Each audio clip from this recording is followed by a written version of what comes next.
You finished up at the Institute and then went and explored the starport and the amphitheater or park nearby. There are a few other things that were done, and I'm going to let you all fill in those details in just a moment. By the end of the session, you had reached the utility the utility bunker, which is a location you had marked as basically a pretext sanitation plant, which, if Terran Mandate was building their best, should definitely have some kind of pre-tech uh, components or infrastructure or machinery that would assist you in trying to transport 800 people on your ship all in one go. So, anyone remember anything else of import that happened last session? We took Rayleigh back successfully, but retroactively didn't because you decided that for us. That's right. I was not going to mention that. Oh, sorry. Okay, should probably cut that out now. Wait, shit, no, we've done the intro. Shit, that's actually something important. We need to keep this in now. I can also skip in the middle. Nice try, though. All right. Let me bring us into frame here. We're on the landing page. Have you done whatever it is you feel compelled to do on this poor page? Oh, I just realized it would control here. Tell you what. There we go. Just for the added chaos. Just for added chaos. It'll still be 14 next time, don't worry. I didn't even see what happened. Yeah. The 12 went to 12.5. Why? Because chaos. I am taking this page away from you. But if you take it away from us now, then it'll always be that, and I can't fix it next time. Yeah. You're not gonna fix it next time. I know you. No. Yeah. Next time it'll be like 14.1 something. just you know, just like 10 root 2 or something. Because why not? That's basically 14.1, right? Oh shit! Yeah, no, you're right. That is K actually. Yeah, 14.14. Yeah. But infinitely long. Nah, we won't have had an infinitely long session, so I'm not going to do that. Well, no, but infinitely precise rather than infinite value. The value is still 14 point something. It's just you can't without writing it as 10 root 2. Yeah, that's true. Yeah, there is no finite way of expressing it. Yeah. All right, if any of you are still typing or doing anything on there, finish up. I'm gonna drop you onto another page. Oh no, I was finished a while ago. Don't know if anyone else is doing anything. I was finished a while ago. All right, and here we are.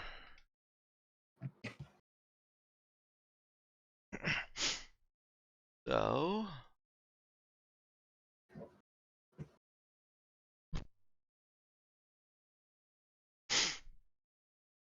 All right, so you successfully navigated yourself up to the entrance of this, what is it, the North Reservoir Utility Bunker. My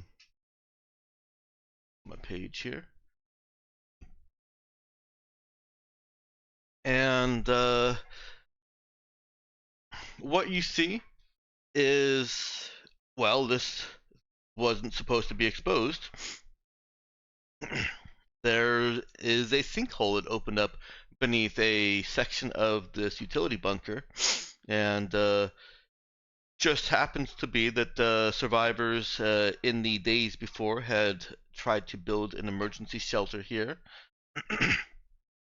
I mean, they did successfully build an emergency shelter here. It just got swallowed up by the sinkhole eventually. Put up some music there. And so you can see the very fairly damp sand that has slipped into a concrete reinforced room below. Now you know that the smokes eat through concrete, and that you've had to navigate and distract quite a lot of smokes just to get here. So Yes. I won't even make you roll anything to recognize, based on the information that you have, that that structure down there is probably not going to be the most stable or have the most structural integrity.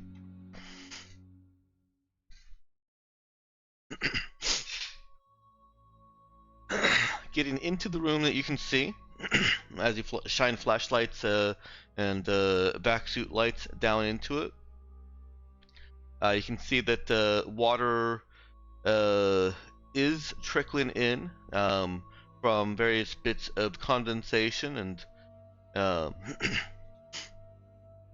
yeah, various bits of condensation that have occurred there. Excuse me. And you can also see parts of the wall collapsed in, and what look like racks of equipment or material inside. Getting down the sinkhole will also be a somewhat treacherous journey, as the effect of the smokes stripping wires of insulation and pitting rebar. The slope is going to be slippery, as it's just slightly damp, and also sand and earth. And there's a suit tear risk of jagged and sharp construction going down that way. It is going to be an exert check to get down safely.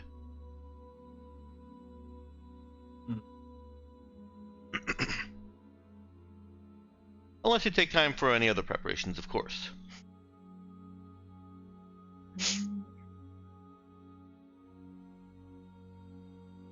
Do we just know from, like, you know, having seen what smokes do to concrete, do we just know that it's probably going to be bad down there, or does it physically look bad even from here?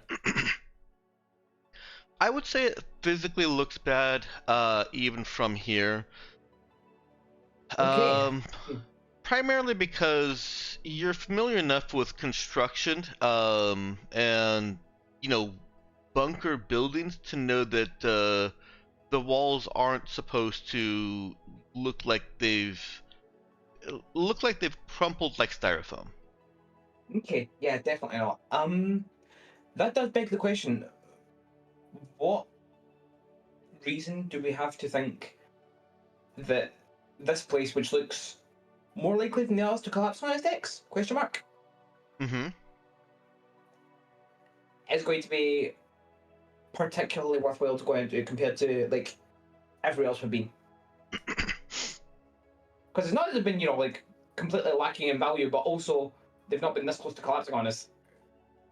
The main value that exists in this location is near guaranteed pre-tech. Well, I shouldn't even say near guaranteed. You know that Terran Mandate used Sci-Tech and pre-tech in the construction of infrastructure, you know, important infrastructure on this city and on this planet, and on New Terra.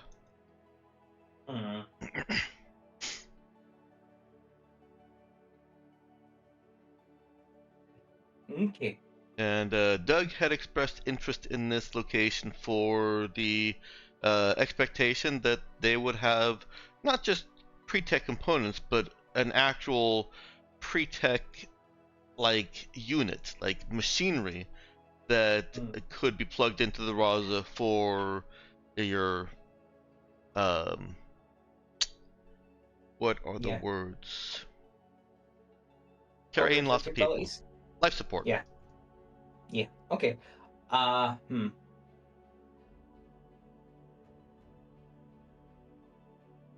Even so, Percy will sort of size up the bunker for a bit, frown at the walls, think, and then say to Miokin, "You can still get us out of there if we need to, right? Like if we all stick close together." Just want to check that we've not, I mean, yeah. Just checking we've not like exhausted your aid. And okay, Percy claps his hands together. This place looks like a shithole. Everyone stays within arm's reach of the teleporter at all times. The roof could come down on us.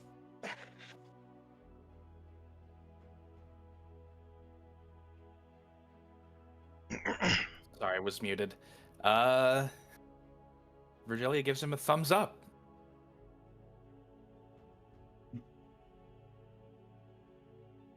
Well, let's see. So how are we getting down there then?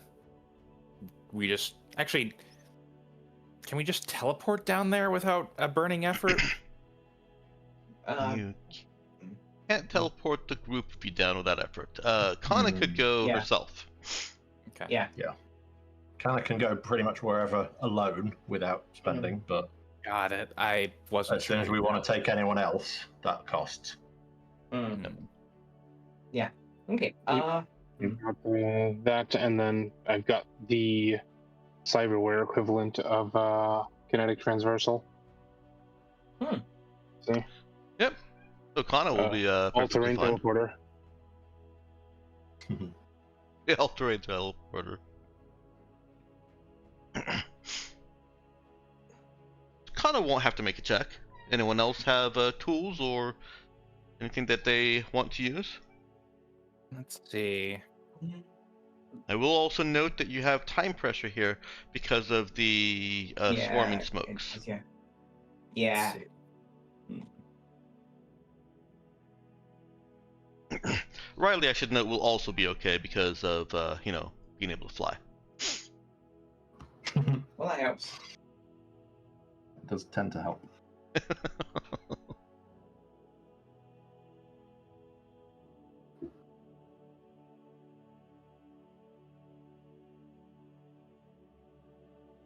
Well, I got nothing. Actually, I I'm- might have something. Okay. I can actually fly. I didn't realize this, but I can. Okay, well. Because I Oh, yeah. had not Very slow. looked. I had not looked deeply into that, but yeah, refined telekinesis can fly. Me and anything else up to notice 4, so 450 kilograms. Yeah. I had Okay, forgotten that was a thing in refined telekinesis. Hooray Yeah. for coming here at max level. Although, to be fair, that probably is one of the earlier things you get. Oh, I mean, refined telekinesis is one of those generally useful things that Yeah. yeah, it'd be like really high up on the list because that's your. Yeah, I think you can basically just move everyone with that, right? As long as we're not going more than further than 10 meters from somewhere you can fly yourself to. Right. So Okay. yeah, that'll actually get pretty much everyone, I think. Okay. Okay. And that is only a few meters down. As you float people in, you get a better view with your light. You see some of the medical supplies that had been stockpiled at the emergency, the emergency shelter above. And it's clear that people have been here and rifled through because they're torn open in a way that staffers don't tend to do when handing out supplies or using them. And it's a little bit tricky navigating past the sharp bits and bobs but think that their refined telekinesis is supposed to be refined and can handle this. I'll be honest with you. If I couldn't think of anything particular, I was just going to activate the fucking shield thing and throw myself down. It was only a difficulty 6. Do you know what my strength score is? 6. Well, that sounds like a you problem. I can drop you. Yeah, I'm sure you can. Fortunately, it's not Percy saying that, it's me, and you cannot drop me. Wait, shut up! No, I'm joking. It was a 6 dex exert. Hey, that's even better. You would have been fine. Shit. But You know what? Seddon... Go ahead. There's a lot out of curiosity. Okay, go ahead. Fucking hubris. Fucking hubris. Alright, let's continue the curiosity and have you roll an evasion save. Oh god. No, is this still in the curiosity, or is he avoiding? No, we're being- still the curiosity, yeah. I'm not gonna... Do I need to... Do you want me to roll a dignity save as well? What save? Dignity? No? God. Nope. Oh! No, I think the evasion save saved that. So who is going down first? Is it Percy? Or do you want Virgilia to go down first? I mean, if she's offering to levitate us, then I'm just going to stand there and let her do a thing. Okay. Yeah. And I have a question before we start that. Does Kana just pop down there before anywhere else? Okay. So that is actually beneficial because Kana is fairly light, if I'm reading how Nox has been portraying her and characterizing her. But even with Kana popping down there, excuse me, you can tell that the floor below, the concrete floor below, suffers the same structural instability. And who here is still wearing their full vac suit? Mine has bubble seal. Taken it off. Right, bubble seal only activates when it's needed, though. Okay. I've got the Audrema Vac skin. Okay. All right. I believe everyone had, aside from the skin, everyone had taken off their helmet when they saw that the atmosphere was breathable. So, getting in here, you are assailed by the scent of death and disease. Well, rotten disease, really. Okay. Go ahead and roll me a... We'll do Wisdom Notice as a default, but if you can think of a different reason that Kana would be rolling, would know, be able to tell something about structural integrity, I'll hear an argument for it.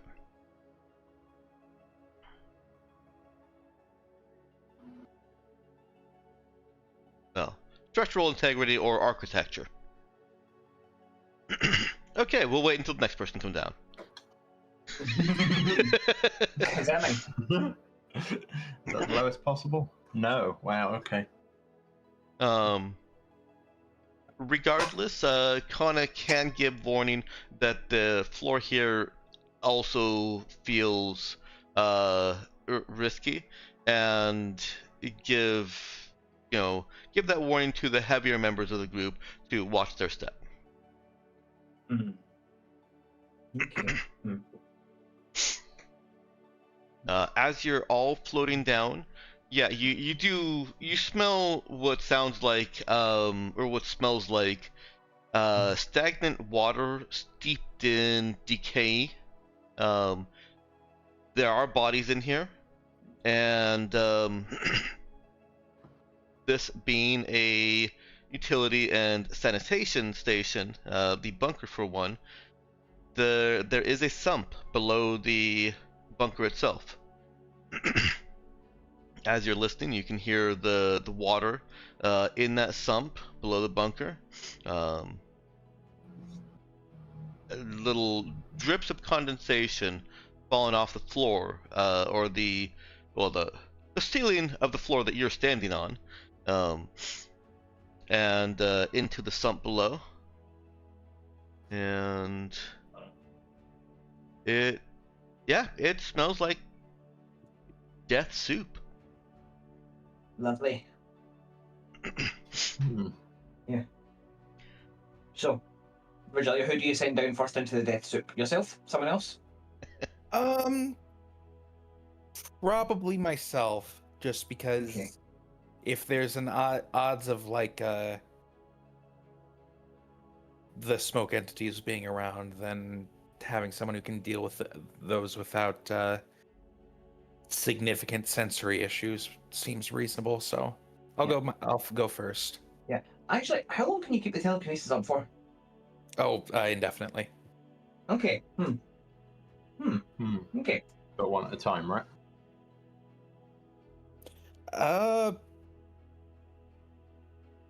I So think pick so. one person up, and then you've got to put them down before you pick up another one. Yeah, I that's one at a time. believe so. Yes. Yeah. Okay. Now, if you can get like a platform, then sure, I can do something like that. Funny you should mention that. In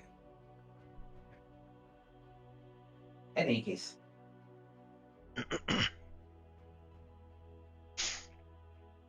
If everyone wants to climb on board like a fucking shelf or something that I can lift up, just Yeah. cling to that. Mm-hmm. We can probably do that. We need to get Doug to put like a lightweight frame together we can all just sit on. And Virgilia in the middle, and then just telekinesis it around. That's the way we should all hang on to Doug. Don't make me write directly into the power that it is one thing at a time. I mean, that would be one thing. I'm just lifting the shelf, and everybody falls and rocks die. Are you happy? Rocks die? Yes. Not the rocks. What does Dwayne Rock Johnson have to do with this? Are you just killing him because you hate us? You just haven't met him, but The Rock actually is in this campaign. Oh God. Oh yeah. How do you live that long? It's just in a different place. I think he's actually one of the selectable characters now too. Yep. God. Yeah. Yep. Do you not remember from the character picking? Yeah, the one with Smolder. Yeah.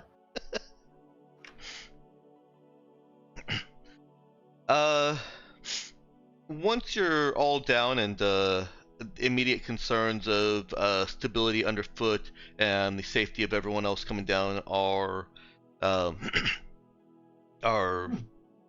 set aside, you can look around and see that this is an unusual room for a utility bunker.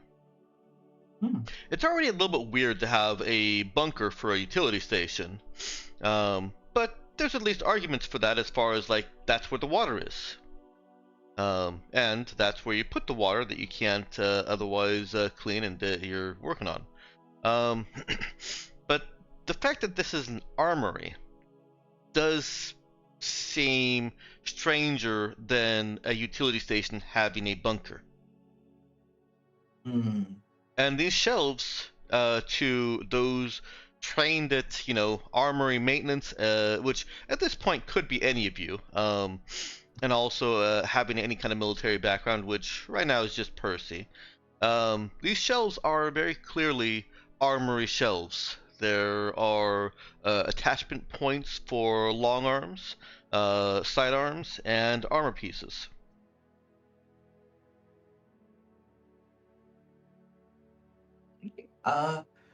Percy will take a couple of very cautious steps forward, testing the floor underfoot, to get a bit closer to investigate the shelves. Like, what's the? Does the what looks like it might be? Does it look like there was a kind of categorization system ongoing that I recognise, or is it just all over the place? It looks closest to what you would what you would associate with Galactic Mandate. And since you know that Galactic Mandate was an offshoot of Terran Mandate, this is probably a Terran Mandate military armory inside of a utility bunker. Mm-hmm. Yeah. Mm. Mm. The exposed racks have been stripped bare, but there are also racks that are against the wall that collapsed and buried by sand. And while it, over 800 years, it would be hard to tell if anybody had dug through that because the sand is eternal. Mm. It has just continued sliding here and there throughout the years. Okay.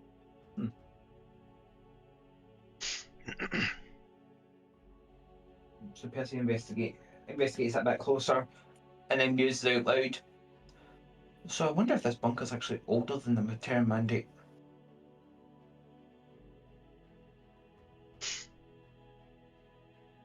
That's Like, I know it sounds strange, but like, fucking this classification system, this looks like a Galactic Mandate armory. I've seen a bunch like it. So Galactic Mandate, Terran Mandate makes sense, right? But like, it makes more sense that the Terran Mandate would set up an armory in an already constructed bunker than they found than it does that they would make a bunker like this, like what we thought this was, and happen to include a fully stocked armory in it. Actually, Dex, do I see anything that's like, it's going to be hard to tell because the place is in like such disrepair, but does this room seem to have been like an original part of the structure? Is there any obvious signs that it was an add-on or that it was original? That's a good question. I would let you roll a no check on this. Unfortunately, I'm not going to let you roll a shoot check because this is going too far. Yeah. Okay. Anyone else have reason to have that kind of knowledge in their background of, what a Galactic Mandate armory or construction looks like? Architectural or Galactic Mandate armory information. There's not going to be a way for Doug learning how to blow one up most effectively.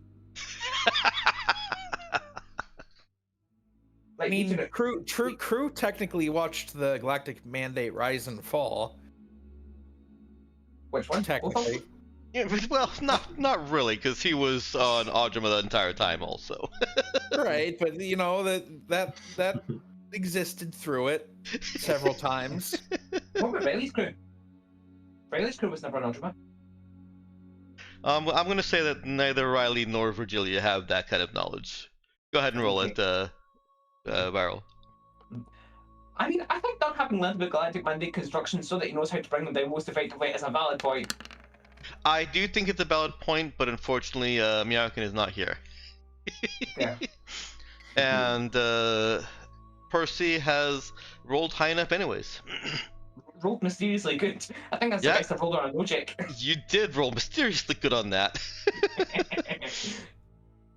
So, there aren't any clear and obvious signs that Percy can see of this being either newer or older. And the door the access door into this room, the actual one that's still standing, it looks like it was built as an armory. So if this is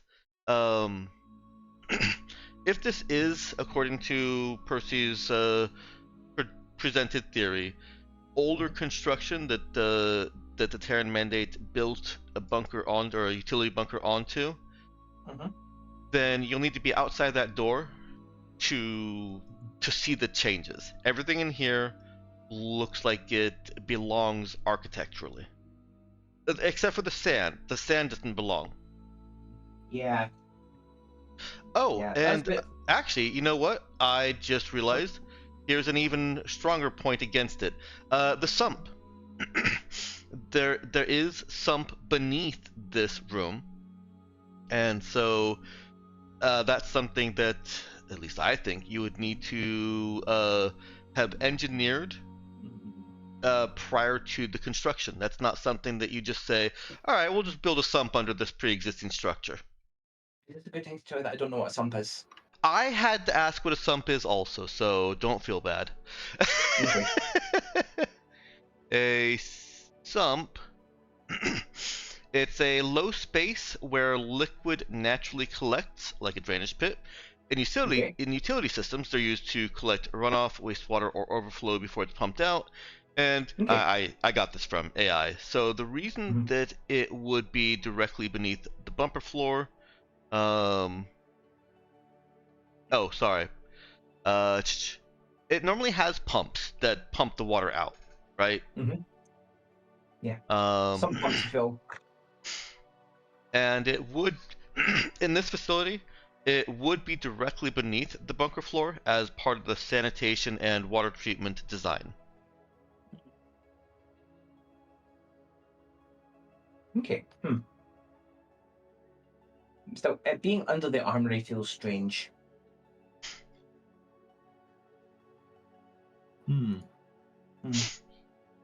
Because, like, you know, guns can be... Remember, it was Terran Mandate TL4 or TL5 on average? Terran Mandate was pre-tech, so mostly TL5, yeah. Okay, so pokes a hole in the theory then. I was going to say that guns are, like, finicky and sensitive about moisture and heat and stuff, but, you know, if it's pre-tech, who the fuck knows, right? And remember, you have already found the Frontier Arms guns that have been perfectly fine through 800 years of smoke anti-degradation. Yeah, which maybe means that it's actually okay for the fucking armory to be built above a sump? Question mark? And again, remember, there is usually an active pump keeping the sump dry. Yeah. It's there in case something happens, and it's like a drainage ditch. It's an emergency measure so that the streets don't get flooded, or the bunker doesn't get flooded. Okay. I'm going to cautiously make moves towards the bunker door to try and, like you say, try and get a view from outside and see whether it looks like it fits. Okay. Well, the bunker door is shut, and it looks like you're not the first person with a mind to opening it. In fact, it's seen a lot of explosions. Seen and weathered a lot of explosions. Small explosions, nothing like what Doug can produce. It is further evidence. It being so hardened is further evidence that this is not your average power plant sanitation station. In fact, it just flat out looks military on inspection. Okay.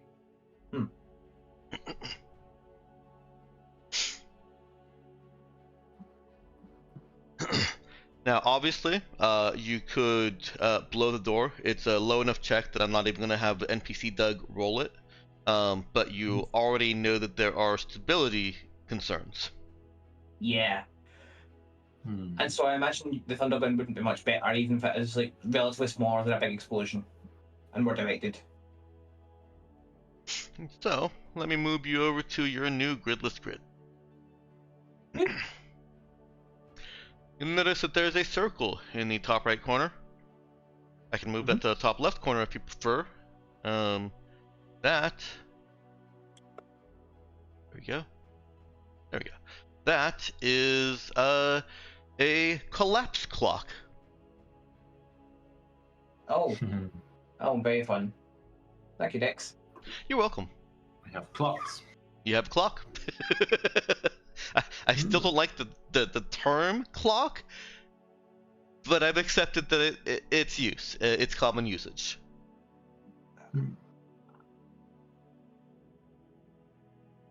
I mean, you could call it a meter and just, you know, it's a circular one.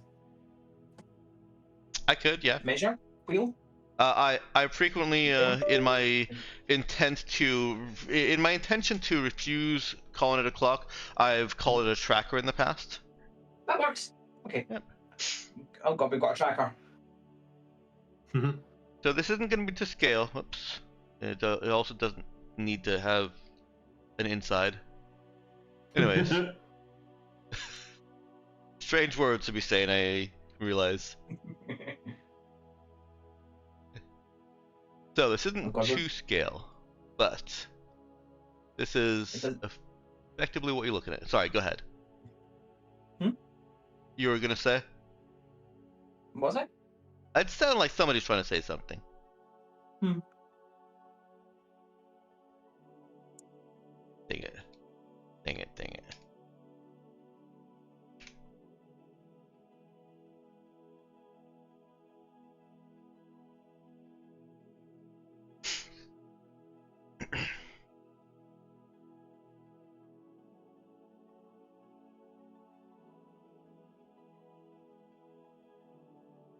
And let's change the music. This isn't, this is too peaceful.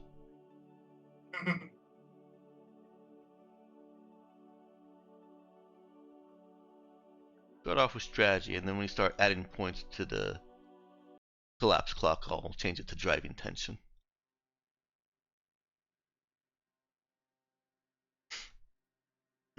So, yes, clearly looters have tried to get through that door after fully looting this place. You also see places on the floor where places in this room where the floor has collapsed, and you know, if you shine your light over there, there are the stagnant and can't call it moldy, the stagnant remains of floating bones and whatever carbon light material they had on them, like you know, plastics and not plastics. Sorry, the opposite of plastics. Metals and other things that they might have had. Yeah, it's hard to describe that, but you see a bone sticking out. Ah, yes. There are things like plastics and okay, no, not plastics, also plastics, metals and other things. Yeah, I'm sorry, Dex. We appreciate you. Plastics are some of the first things that are gonna be eaten by the smokes. Funny enough. Yeah, yeah. Regardless, the fact that we see a bone sticker out there means that that's probably not a viable method of getting in or out or anything.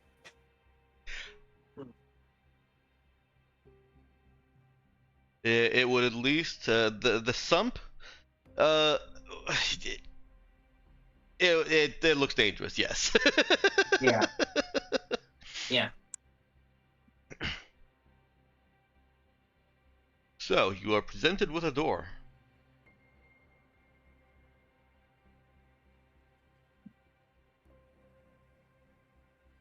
I mean, worst case scenario, you know, the thunder gun is a more directed type of concussion than an explosion.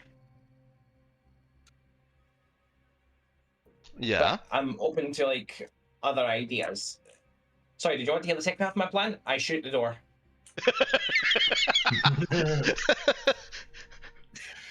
I mean, I think given it's you, I think that bit was obvious.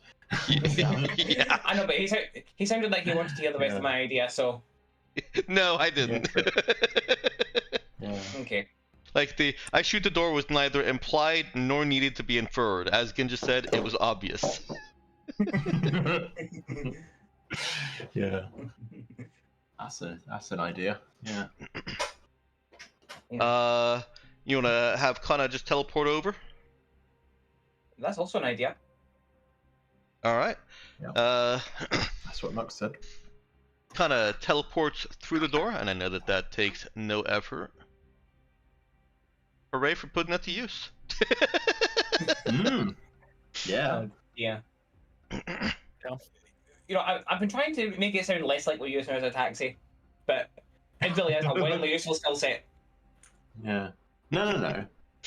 Kanna's not the taxi. Virgilia's the taxi at this point. With refined telekinesis. Kanna's the go open the door from the other side.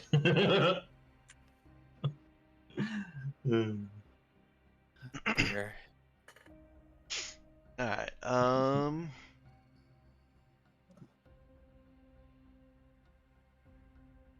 second, please. On the other side of this room, is a room filled. Oh no, please don't. A room filled with corroded pumps and machinery. This is another suit tear hazard just walking through this room, and unstable ground again risks a sharp plunge into the stinky sump water below. There is signage throughout the room, but it's written in actual Terran Mandate and not the updated Terran Mandate base that the locals here have been speaking. And on the other side of the door, there are some physical mechanisms that Kana could manipulate to make opening the door easier. But she can also see from this side that it's gotten a little bit stuck, and so it's not going to just swing open. You'll have to put a little bit of effort into it. Not necessarily explosive effort.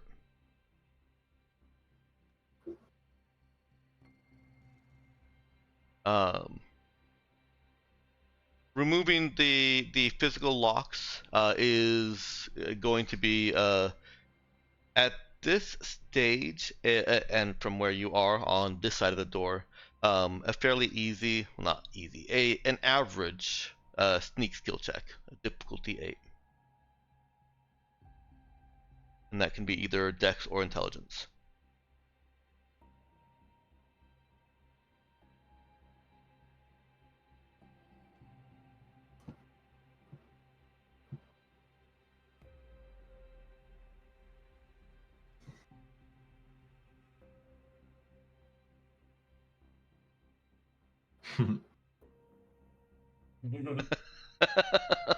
Yeah. Yeah. Do you want to roll that? You say that my plan was literally to shoot the door open. Our plans are getting better by the minute. Hell, even that was an improvement on explode it open.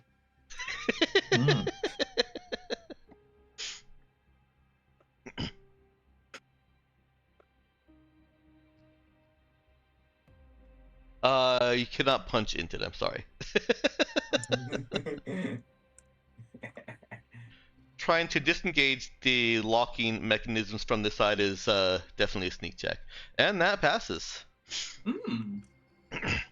I'm assuming that Kana communicates to the team what she's seeing. Or just has her audio video open so that they can see it in their HUD. That would make sense. Oh, you guys aren't actually wearing your back suits. Well, someone can bring it up on a tablet or something. Yeah. But they can see what's going on in there. And yeah, with a little bit of leverage against the 800 years of corrosion, and aided by the also 800 years of smoke entity degradation, Kana is able to disengage the locking mechanisms that are physically visible on this side.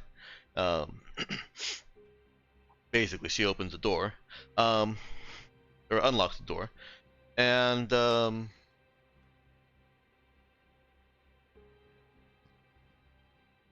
and is here making it easier for the door to be opened. I mean, it should have opened. Nice. Like I said, you will have to put some effort into it still. Okay. So Effort into open it would. All right, so would roughly 1,000 pounds of effort work? Yeah, that is roughly 1,000 pounds, isn't it? Yeah. Yeah, you could apply physical exertion with refined telekinesis. Okay. Go Well- ahead and roll me a notice strength. That's not actually your strength. It's I use charisma for my abilities, so I think I've said charisma or wisdom, right? yeah. So let's use wisdom for this one. I'm learning that if you're going to do bonded, you should really just avoid charisma and do wisdom. Well, the charisma will work when you're doing things that with force of will and personality. Here, this needs to be wisdom. Hmm. If the door had a personality, I would allow you to do charisma. That is easily sufficient, though. I don't know why you're worried. You've still got notice in there. I mean, I do, but like, I don't think there's been a single check with the bonded abilities that you've asked me for charisma for, and everyone's been wisdom. No, I've let you roll charisma for some of them. Yeah, only after I begged. Well, my default is to wisdom. You can make the argument for charisma.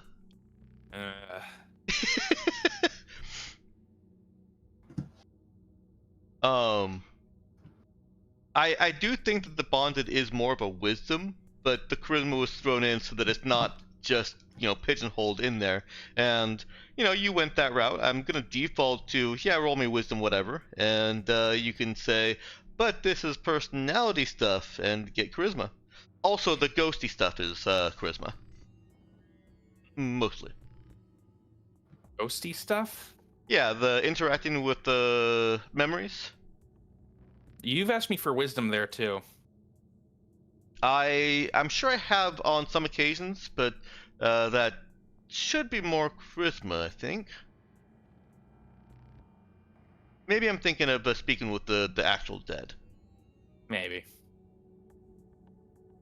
In any case, yeah, no, I'll still let you make a point for charisma. Just not against the door, I'm sorry.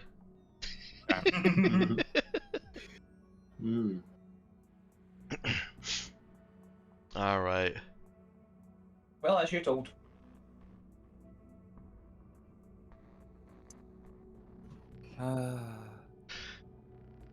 So,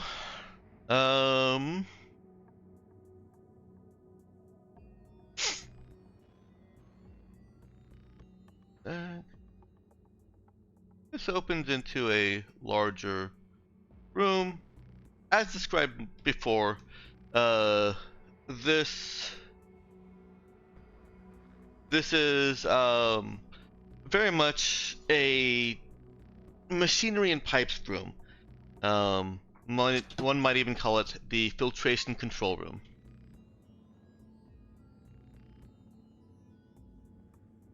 One second, please.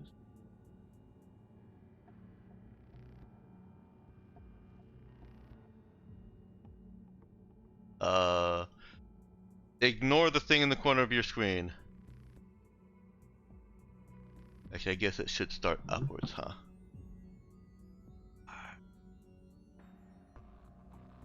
Yeah, that looks like about a third. There you go.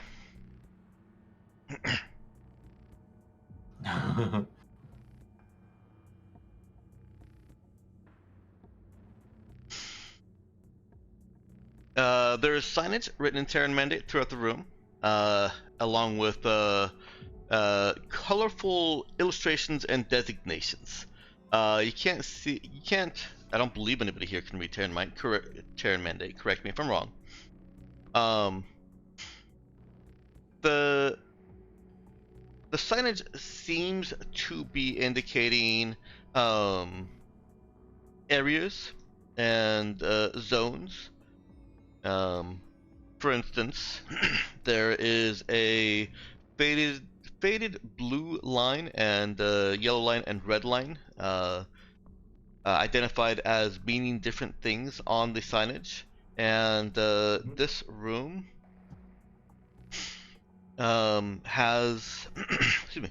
This room has a painted blue line along the walls near the top of the wall, near the ceiling, and a painted yellow line going all the way around it. It's reminiscent of airports or highly secured areas that are where the colors are supposed to represent you're allowed here or you're not allowed here. Again, contributing to the feel that this is more military than civilian. Okay.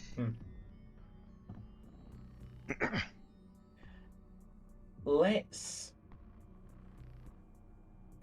take some pictures of Terran Mandate text. Just, in case we ever figure out how to read it or find someone who can. I feel like I'll be curious. And yeah, start poking around, I guess. Doug wanted stuff from in here. So I guess we let him take the lead. Which is there anything interesting in here? Is there anything Doug would particularly find interesting in here?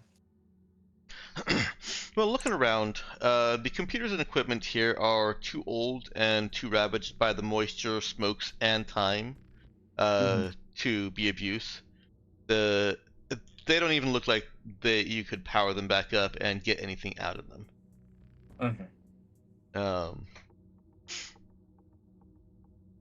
I meant to include here a door. There is a doorway out from this room, offset to bother people. Okay.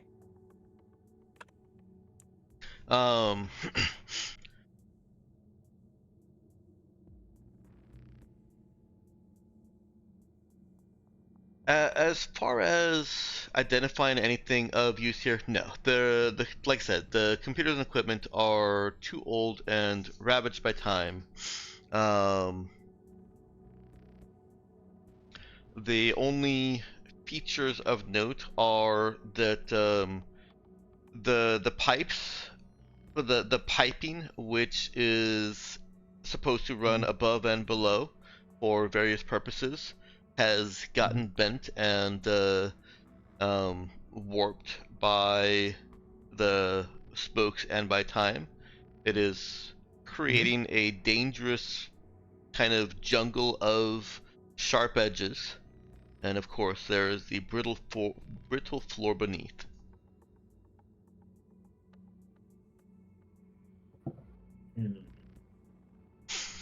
Were there any smokes to pass by and take an interest in you? It would be difficult fighting them in here.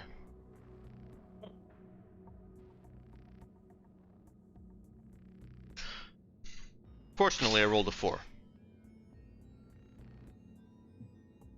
That's a relief.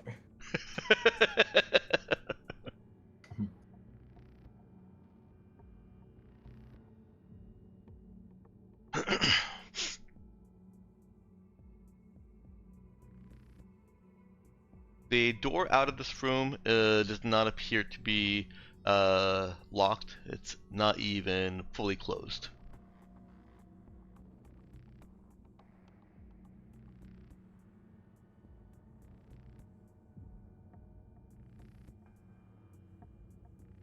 So is there anything that you want to do in here? Anything you want to search or check around? I will say for Doug's part, he doesn't think that what you're looking for is going to be here. This is just a control room. This is where the the nerds would sit and make sure that all the dials were right. Oh, we're not nerds. Onwards. No, that's not true. We have an extensive collection of various different types of nerds. You do. You really do.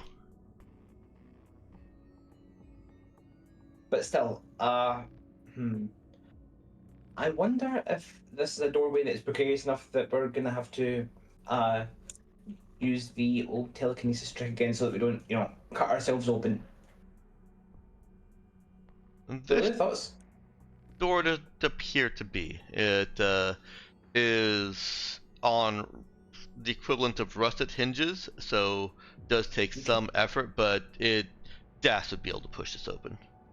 Okay, no, it's just you mentioned something about the floor being like unstable as well. Yeah, the floor in this entire facility is going to be brittle. You mentioned something about the floor here being particularly unstable, I thought. Did I? Could be wrong. Could be wrong. But yeah, almost. Yeah, I may have used a little bit too much emphasis on that. It's not more brittle here than it is elsewhere. Be careful not to, I guess, jump up and down with a half ton of equipment. Yeah, nobody start playing crisscross, and nobody do the flop. That's what you need to worry about. Okay.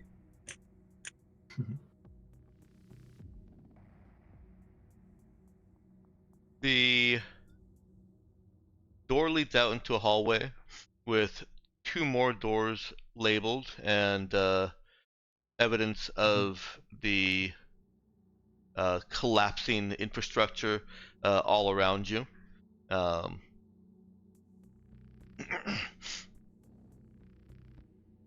Now, I'll pause here just to check.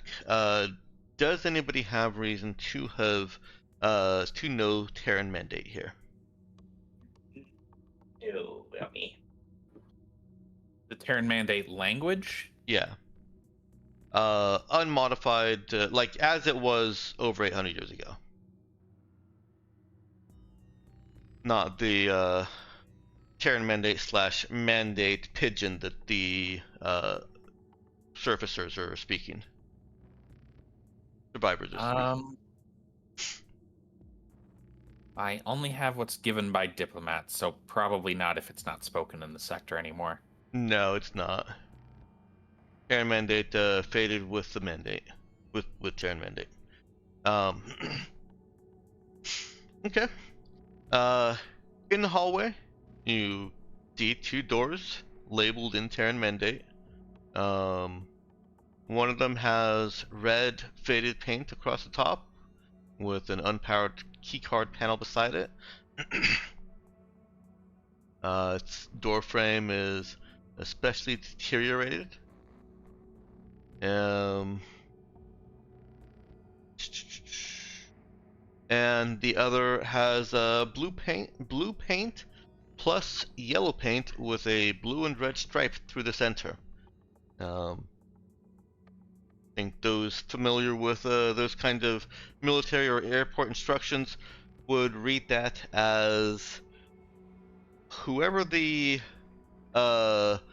is designated by yellow paint can only enter that room accompanied by blue or red.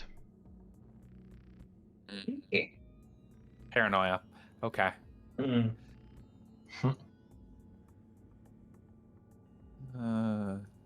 More seriously,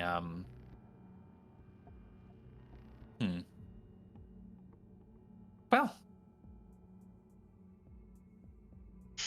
I don't think anyone will complain at us regardless of what paint we've got.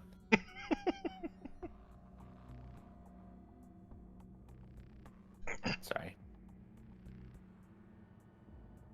Probably not. Any preference? Yeah. Let's go. Oh, whoops! I cut off halfway. Sorry. The door with the blue and yellow paint is peppered with bullet holes, and it has a skeleton in disintegrating armor slumped against the wall beside it, with its arm dangling into a hole in front of the floor. Interesting. I don't think the smoke entities killed that one. Though it's possible they were possessed.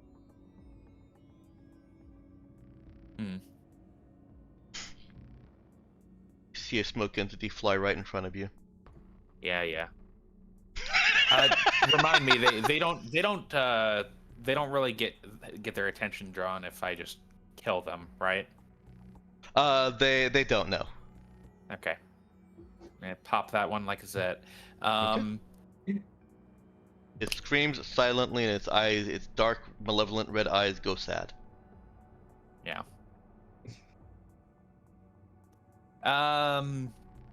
Let's see. Well,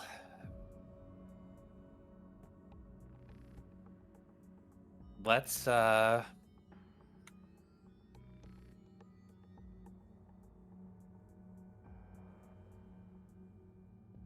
check out this room where people apparently were attacked. Okay. Because that's what the coin I just flipped said.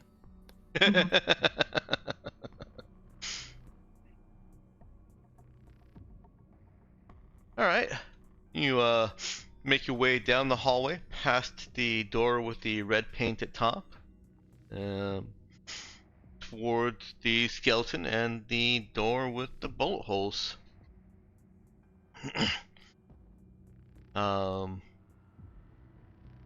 The bullet holes do appear to also be perforating what's left of his armor. And the hole into which his arm has fallen, well, his arm falling is quite literal. With the deterioration of his flesh and skin, it's just floating down. He's just got bones floating down there in the sludgy water. Nothing. The room beyond that door is partially. Hang on. Yes, half open. Is easy enough to get through. Just have to be careful. No checks involved. Just don't, dance around it. Because then I will make you roll a check.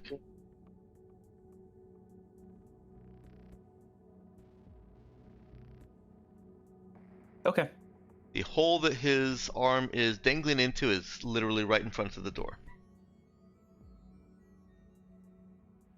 Did anything other than Hole. Does it look like anything other than his arm might have fallen into that hole? Like anything they might have been holding? I don't know how well we can see into the sludge. It's entirely possible, but it's difficult to see. Yeah.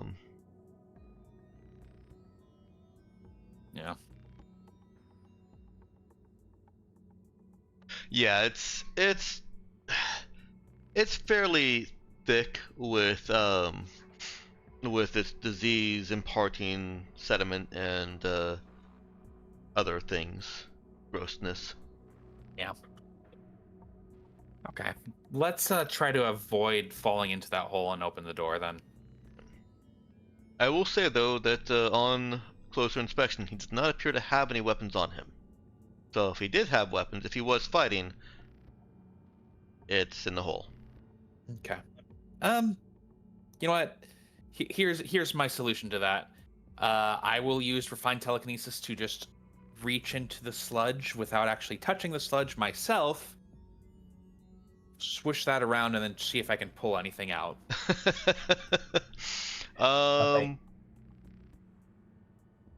Let me read what I wrote there, because that doesn't seem how it should be. Okay, I can have Yeah. crew, go out and look down there in the sludge and fish around. That is probably more effective. My take on the telekinesis was that it's not actually just having hands. You have to have something that you're manipulating. You want to pick up his bone and swing that around down there? Sure. That's fair. Sounds like an opportunity. Yeah. It's just crew can do that quick while we get this door open, I guess.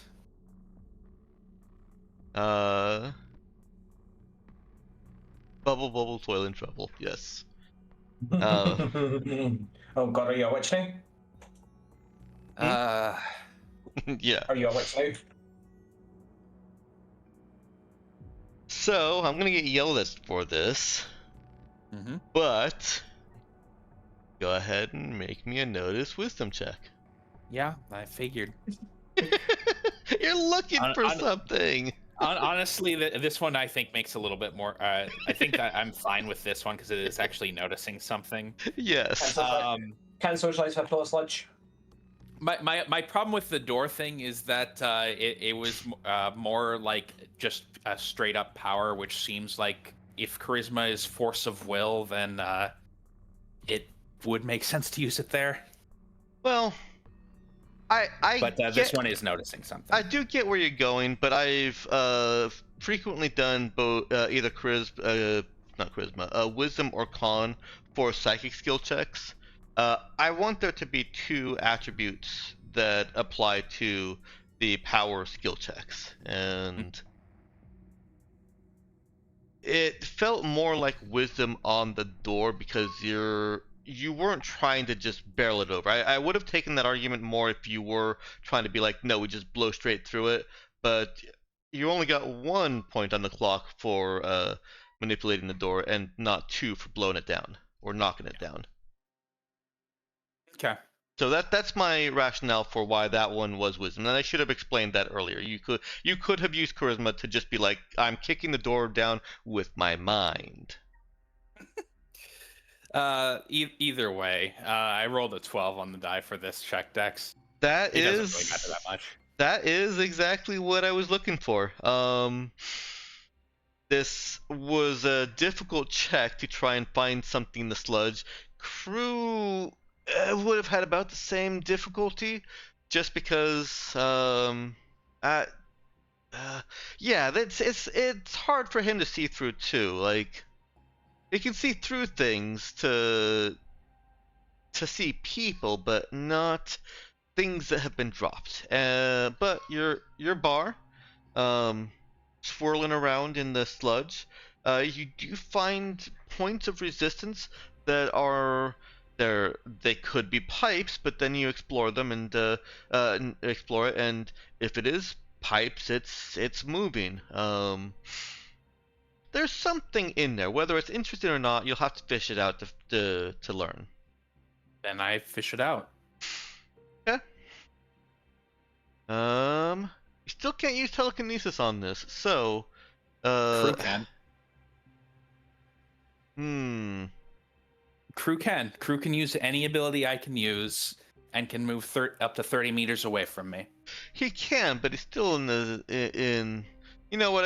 It's not terribly. It's not that thick sludge. So okay, yeah. Go ahead and crew can pull this up, and well, it is a rifle. Viral. Go ahead and have Percy roll a int shoot check. It's a rifle that it's not the frontier ballistics or ballistic rifles. It's definitely seen better days and is not functional at this stage. But Viral. Did we lose Viral? We may have. Well, we'll come back. We'll come back to that. Okay.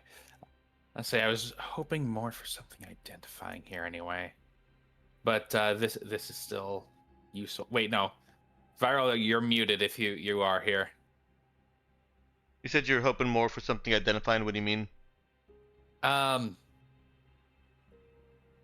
I'm mostly just interested in figuring out exactly what happened here. Which there might be memory stuff attached to this. I do want to open the door out here first, though. Okay. Yeah, there certainly is a memory attached. It's not a terribly strong memory, but there is memory attached to the rifle. Oh, Oh, there welcome you are, back. Viral. Yeah. We were asking you for a roll. Oh, okay. Yeah, fucking, what do you need? Int shoot, please. Sure. As was. And they are the same anyway, but regardless. Dang. All right, rolling high today for Percy. That's actually pretty average for an shoot. No, that's literally average. Oh, is it? Okay. Yeah. I only see the 6. Yeah. 6 and a 1. Okay. So. Yeah. What you need to remember is that I had enough skill points to max out one skill.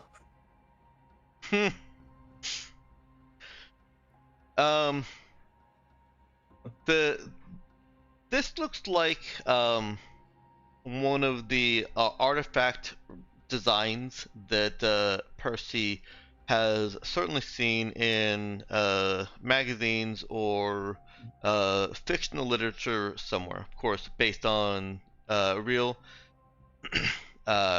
old pre-tech rifles and weapons. This is it's mentioned while you're out that it's not frontier ballistic, so it is very damaged. But if it could be repaired, then this would be. I suppose I'll give this to you. Called the company that produces it is called Terrorize. That is Terrorize, not terrorize. I figured that was what it was. Yeah. Is it Terra Rise as in rise up, or Terra Rise as in still the terror? Is it a Z or an S? It's an S. Okay. Yeah. Regardless, go on. Tell us more about this Terrorize rifle. Terrorize rail rifle is the description it's normally given in these fictional accounts. It will, once repaired, if repaired, it will have mag rifle stats with a +2 to attack and +3 damage. Okay.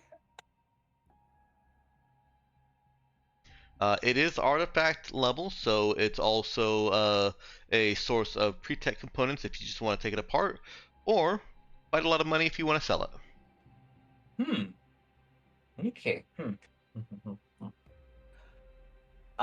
Percy will relay as much to the rest of the group. Do I have do I have any idea where I would even start looking if I was trying to find someone that was in the business of fixing up this kind of thing? Doug? Huh.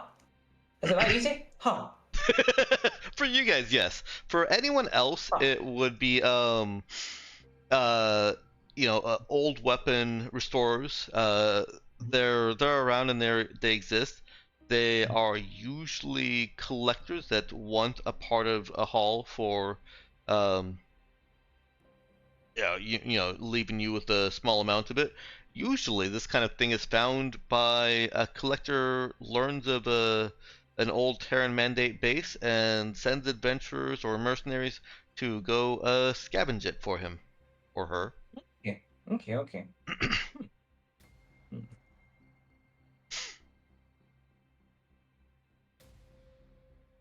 I wonder if we can market the fact that we have someone that can actually restore weapons in that condition. Quite possibly.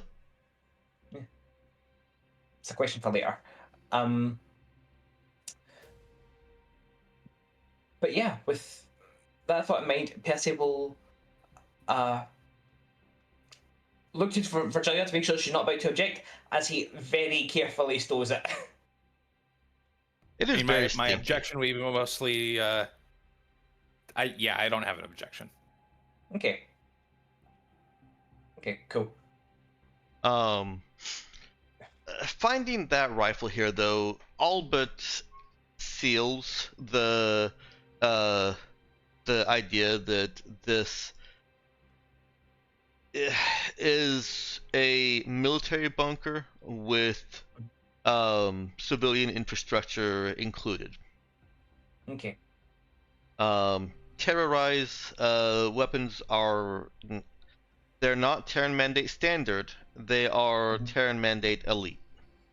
The standard were the Frontier ballistics for Frontier, or Imperial arms for local. Okay. Right, so that's like the actual expansionist forces, or the expansionist crack teams would be wielding this kind of shit. Yes, yeah. Okay. Huh. Guess this was a military base in the first place after all. Which hopefully means that it should be sensibly laid out. I'm sorry. Optimism. Well, it might be either sensibly laid out or laid out as confusingly as possible to resist intrusion. Those are your options. Yep. Let's go ahead and crack open the door then. Be Okay. careful with the pit. Yeah. The door slides open easily enough, putting you in a very large room.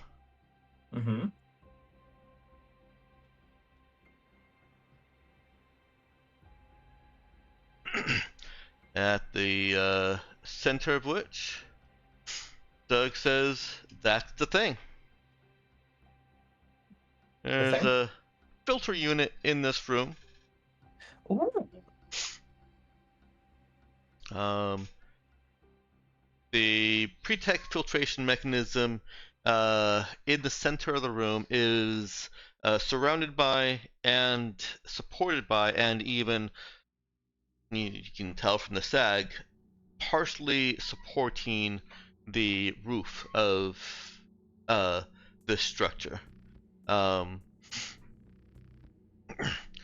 adding a whole lot of support because Earth above is very heavy. But yeah. there's still that kind of you twitch the last stilt out from under something and it fails kind of sense with all the machinery and piping that are going into this. You don't need to take the whole thing, Doug says, but somewhere within there is bound to be a prepackaged or a packaged pre-tech unit that was manufactured for the processing and filtration of large quantities of air and water, and then installed into the overall machinery. That's what he wants to get out. Hopefully we can remove enough of it without, removing whatever's holding the ceiling up.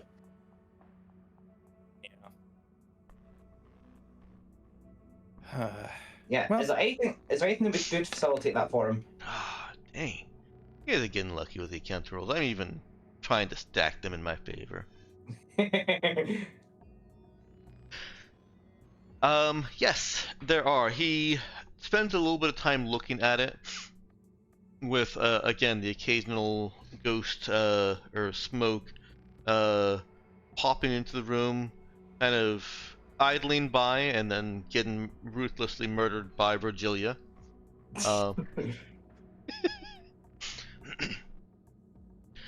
And on his inspection, he reports that the pre-tech filtration is actually helping to support the whole filtration unit, which is pipes all the way up and down. There is an angle from which he can access it and pop it out fairly easily, but that removes it as a supporting foundation block, so to speak, and basically brings the roof down. He does offer the alternative that it would take hours to do, to dig into the machinery from the other side, swap in some fresh supports internally. And I'll tell you as a GM, if I were telling this to Meowkin, that would be safe and require no checks, but would incur encounter checks. Over that kind of time scale, I feel like it's more just it would require an encounter. Would it be doable to just get like some portable supports from the ship, or and just set those up relatively quickly, and then get in there and get things out without too much issue? Relatively quickly being an hour or two of work, yes. And that is faster than him digging through. It would be a skill check, of course, and some supplies spent, but that is an option.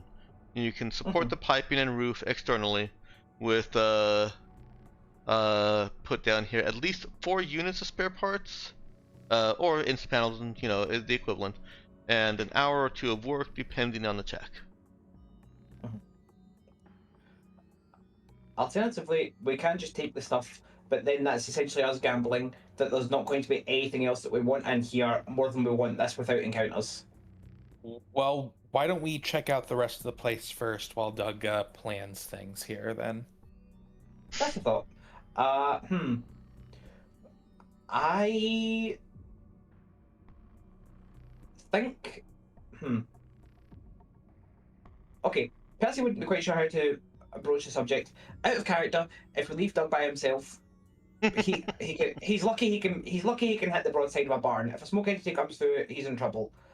You want to leave Riley with him? That's what I was going to say. Yeah, like I'm not sure that leaving Riley is a good idea, but also she's more capable of defending herself against this than most of us, and it's better than leaving Virgilia, who is actively important to the exploration. Aww, you're important, Lulu. Well, your character. Hooray. Yeah. Yeah.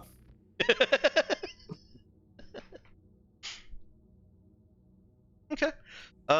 Yeah, this is kind of fascinating to Riley. And she is still scared and putting up that brave front. So she is fine with staying here while Doug works to protect him. Okay. It's worth noting we still have the telepathy going, so Yeah, that's true. Okay. Works out all round by the sounds of it.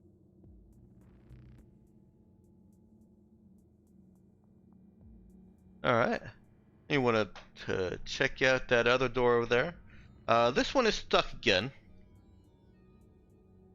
It's kind of going to zip through it. Enoch's typing. Alright.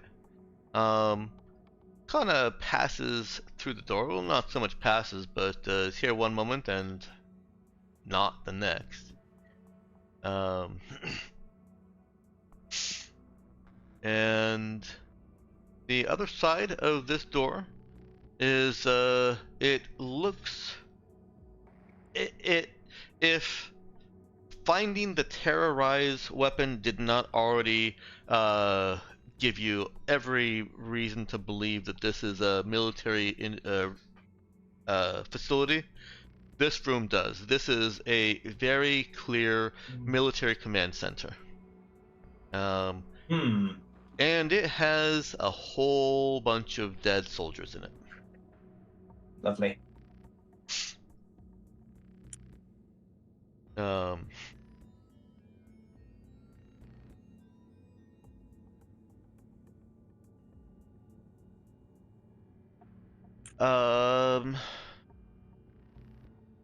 Well, Kana sees typical command infrastructure, whereas the old style kind of NASA in movies where you've got those I can't describe it, but yeah, kind of a desk like this. Somebody sitting in a chair over here. And then another one on the other side.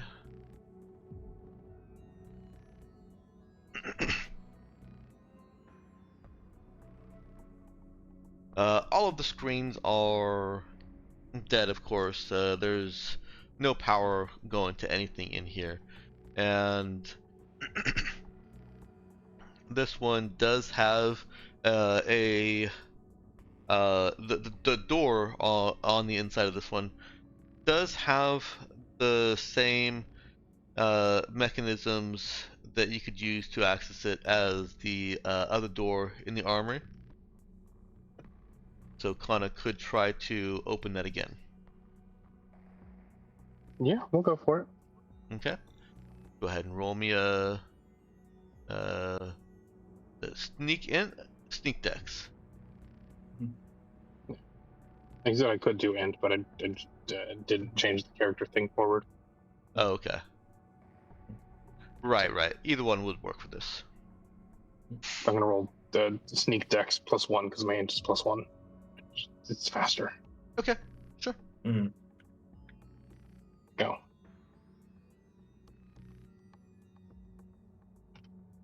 That's Okay. Sneak int. And once again, Kana is able to disengage the locking mechanism because she's on the side of the door that has the locking mechanism, the actual physical locking mechanism. And you can open it from the other side. This one doesn't fall, doesn't push, and doesn't seem like it's holding as much structural stability as the other door did. So you do not get a point on the clock.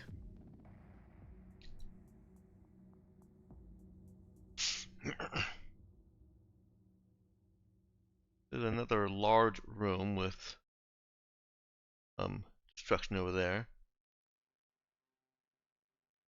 It narrowly avoids the clock.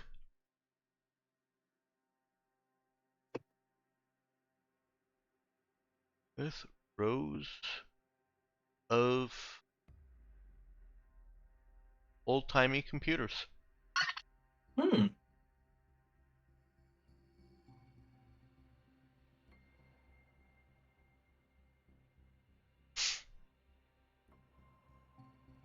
on the side.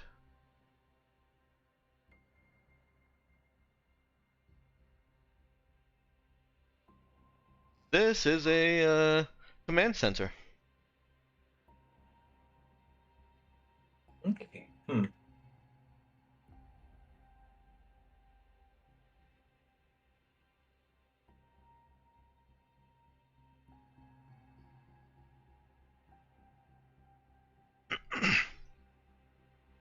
The overall look of it is more of a emergency fallback command center than an actively in use command center.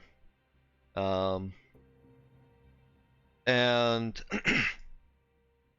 the signage that you see around, the non-paper signage, of course, kind of points in that same direction of the symbology and the pictures on those would they be steel signage, painted steel signage would be events of military invasion, catastrophic earthquakes, infrastructure collapse, rioting, things that a military would need a hidden bunker for.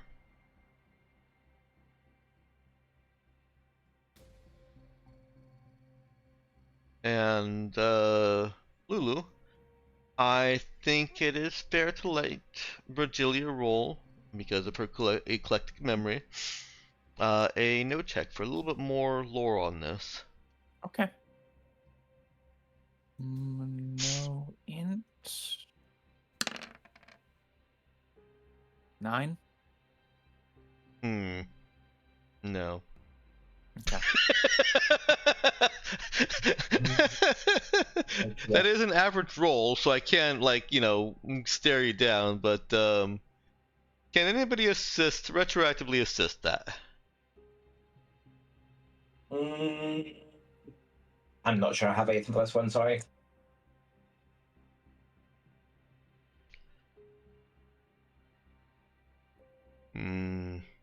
Not even your military experience or someone's military experience. I don't know. I think me and Myokan are the only ones with military experience, and she failed ninja school. Dex, is that a non-flexible Fucking gut justification? punch. God damn. What was that, or say you don't have any military experience? Well, you do. I wouldn't want to belittle your experience. I was still a military pilot. I just failed ninja school. God damn. Okay, yeah, that's a solid point, actually. Sorry.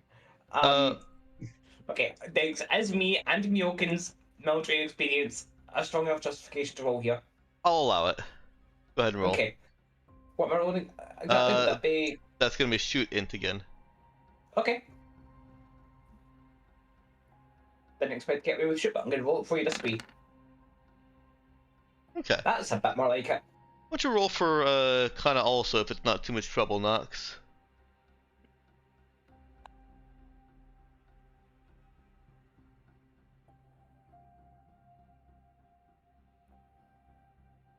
Okay. So, just Percy's perspective adding here. That'll give. Are you getting on the hate train? What's that? Are you getting on the hate train? Well, just Percy's experience adding here. Not intentionally, but when you reframe my words, yes. When I say the same words that you said, yes. But you have a different tone of voice. Well, yeah, I'm a different person.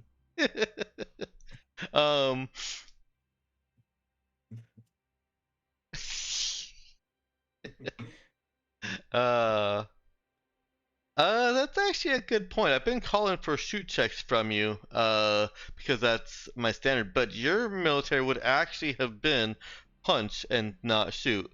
So, all right, I'll allow that.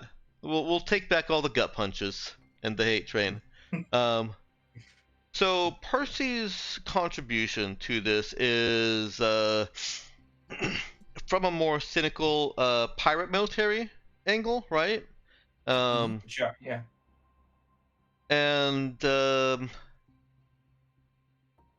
it includes such vitriol as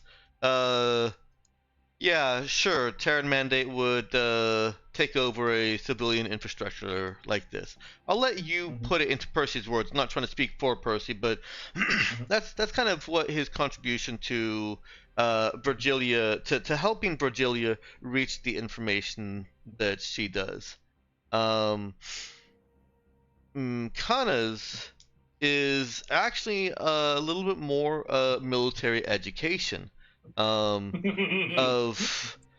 how the Terran Mandate did actually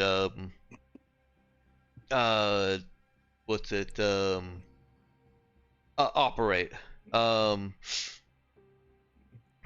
because in the day when the risk of invasion from Terran Mandate did exist, it was important to know that that Terran Mandate would build civilian infrastructure and maintain it for as a public service, but that it was always militarized.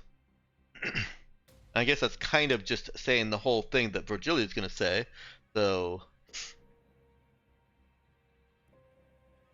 Let's put this to where Virgilia pulls it from eclectic memory. Yeah, of course, Kana's training there is from 800 years old military doctrine that Shinobu teaches as a history lesson, but not as current tactics, because Terran Mandate isn't around and Galactic Mandate doesn't seem to do that. They're pretty specifically hands off with the governance of the planets around, the worlds around. Then of course Percy's kind of more cynical take on that of yeah, that's something that any government would do, and Virgilia coming at it from a just random scholar angle of goodness, how would Virgilia?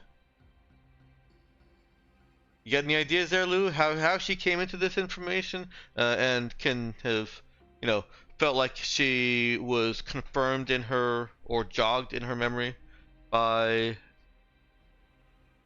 Percy and Kana? It's a good question. I'm admittedly not actually sure where this is going right now. Okay. So, like, this information is just, this is a military command center that deals with civilian disasters, correct? That's all this is saying? No, what this is saying is that this is key civil infrastructure. Is this filtration bunker is integral to, or was integral to, the function of this city. You can conclusively say though that Terran Mandate didn't build it just for the civilian function. It was definitely built as a military fallback bunker in case of emergency, and they maintained the civil infrastructure side of it as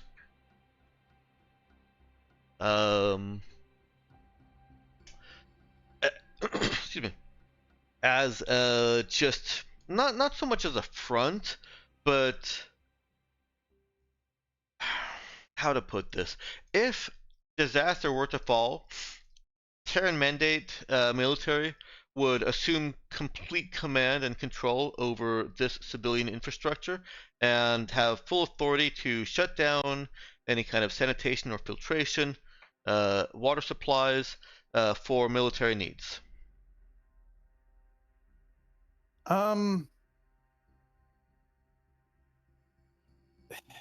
And all of that is built there right in. There are a few different situations where I can think of that coming up. That doesn't actually strike me as terribly unusual.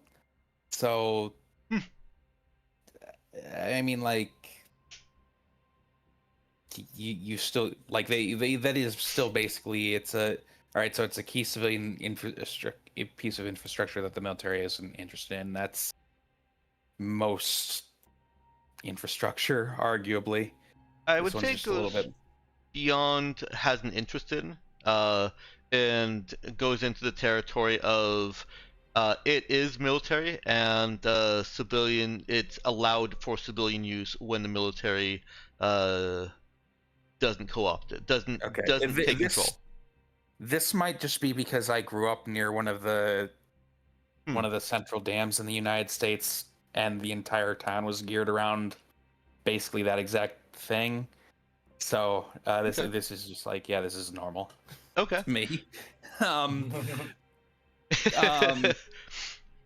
Yeah, that's just you're just describing my hometown basically. Well, I'll say then that that's not normal for the worlds around here, except for places like Union probably does that still. Other planets that are more militarized may still do that. But places like Lamiera, Shinobu, no, the civilian infrastructure is kept separate from the military because that's not their function. Okay. This might still be something that comes up on if Audrey keeps an eye on comms in the sector, it might have been something that came up, and it might have come up while examining or studying the cultures around in the area. on Audrima in preparation for eventually having to leave there or possibly leaving. It might have come up just. I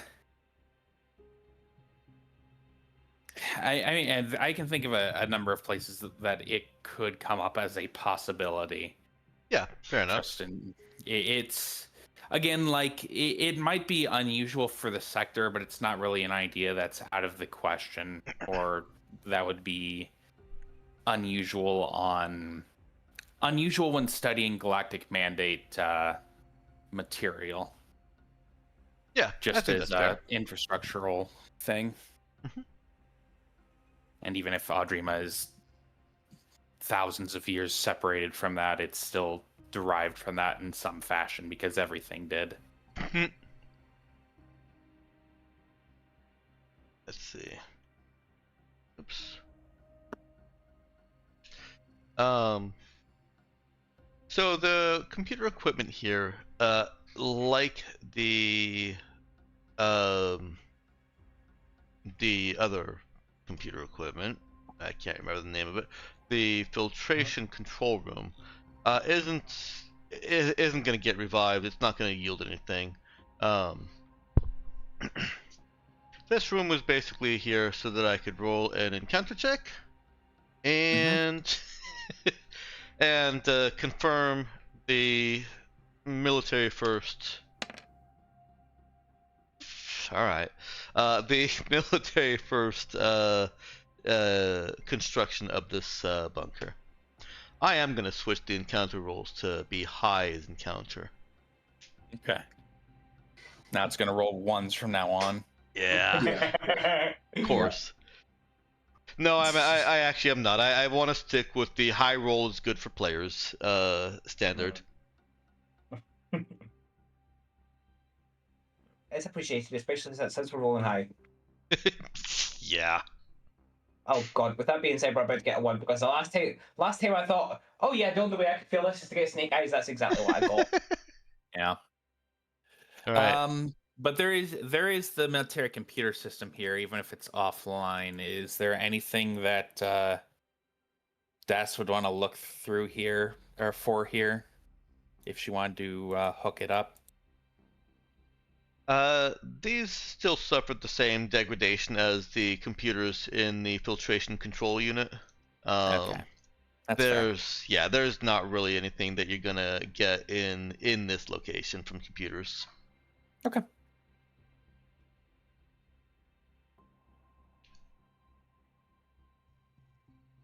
All right. Well, you reconnect with Doug, and do you want to take a break now, or do you want to decide how you want to proceed? Let's break for now, probably. Okay. I think.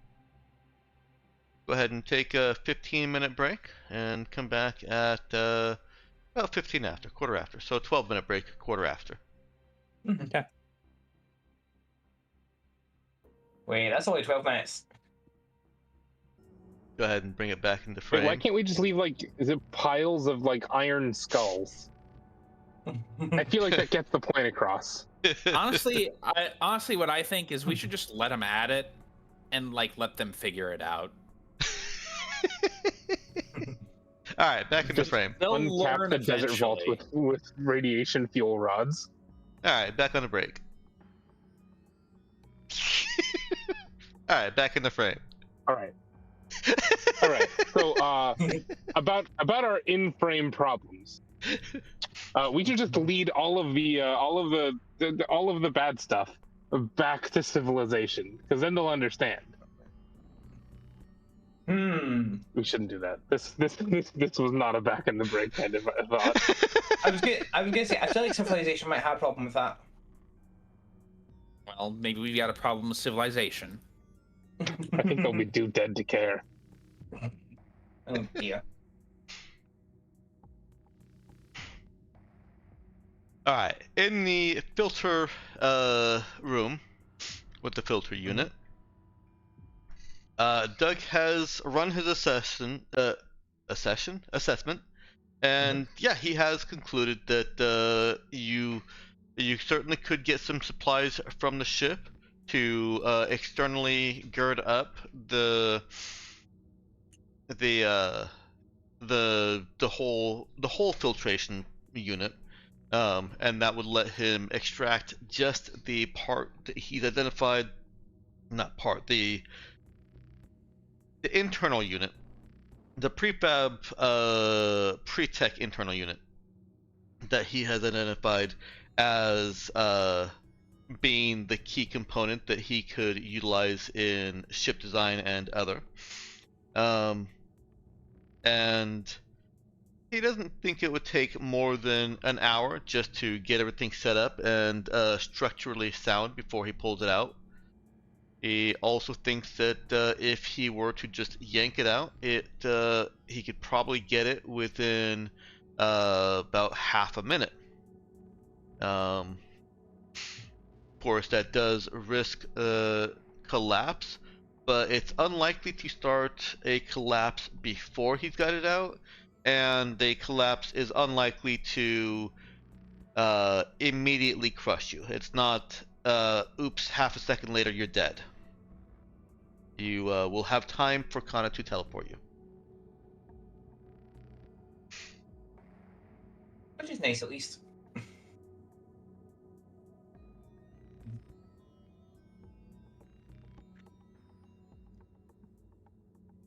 But yeah, So what is it? Do you want to just yank it out and let this structure collapse, or are you trying to preserve its integrity for some future use?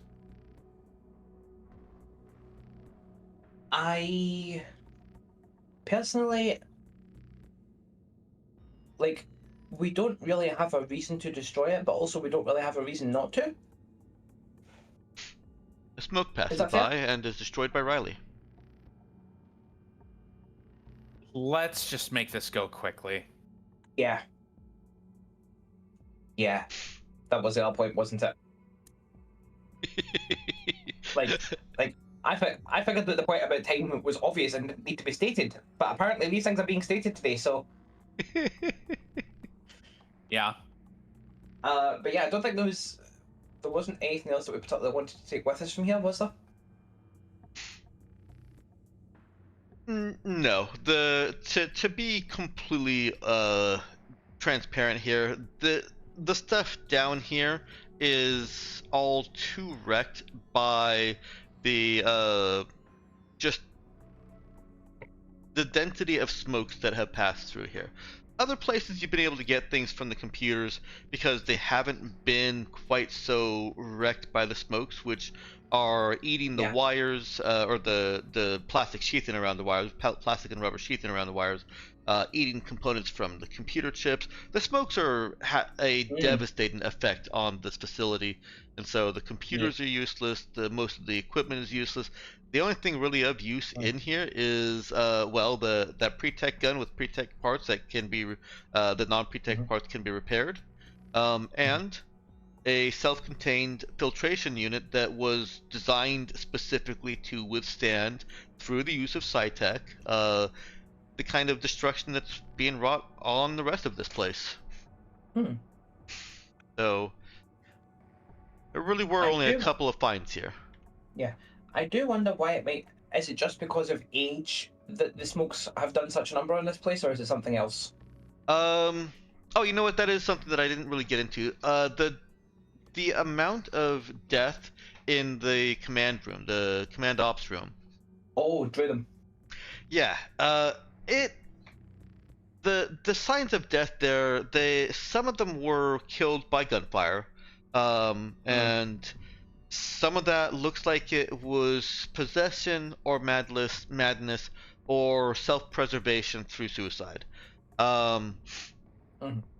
Self-preservation. Preservation of preventing themselves from being captured, basically. Yeah. And the whole, this was a military installation. It gives you every indication to believe that when shit went down, this place got activated, and it got activated hard, which would have drawn a lot of smokes. It was already going to be an energy heavy location, but the activation of all the military infrastructure here, uh, it created a bed for the smokes, and they have guppy memory in the short term, but they also form habit memory of, hey, this place had lots of energy. I guess I'll pass on through from the infraworld and scoop some up. Oh, there wasn't any? All right, back Right, into the infraworld. Yeah, I'll try again later. Okay, that makes sense. Mm-hmm. Mm-hmm.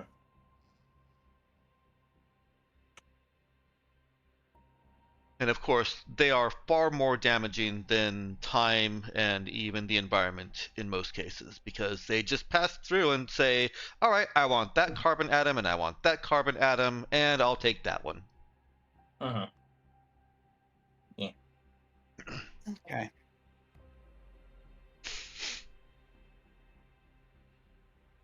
So you're going for the quick route.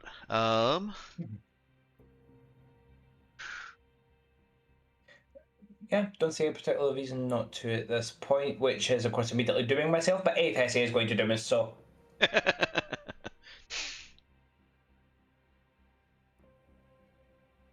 Alright. This,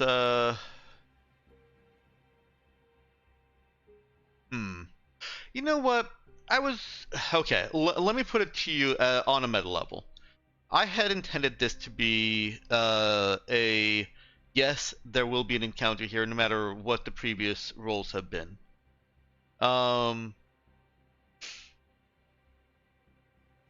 Do you want to play that out as combat or as narrative and move on?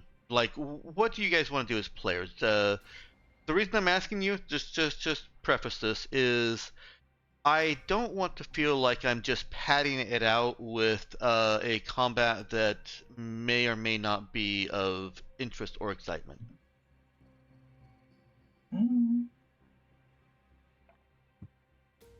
A combat would be neat, but I'm keen to get moving, so I'm okay with either. I believe we've still got one location left on our map that we want to check out, don't we? Have we? I thought this was the last one. No, we've still got the what was it in that last location in the northwest, I believe. That Yeah, I believe people 22. that people had super forbidden Riley from going to. Mm-hmm. Okay, right, I got mixed up. I thought this was that. No. Okay. Okay, well, let's get moving then. All right. Yeah. So I'll tell you how this plays out. And I suppose we should actually have Doug roll. So, do you have access to Doug's sheet? Does anybody? Or is that just me? Doug Davies. I have access. Go ahead and roll me Same. an int fix.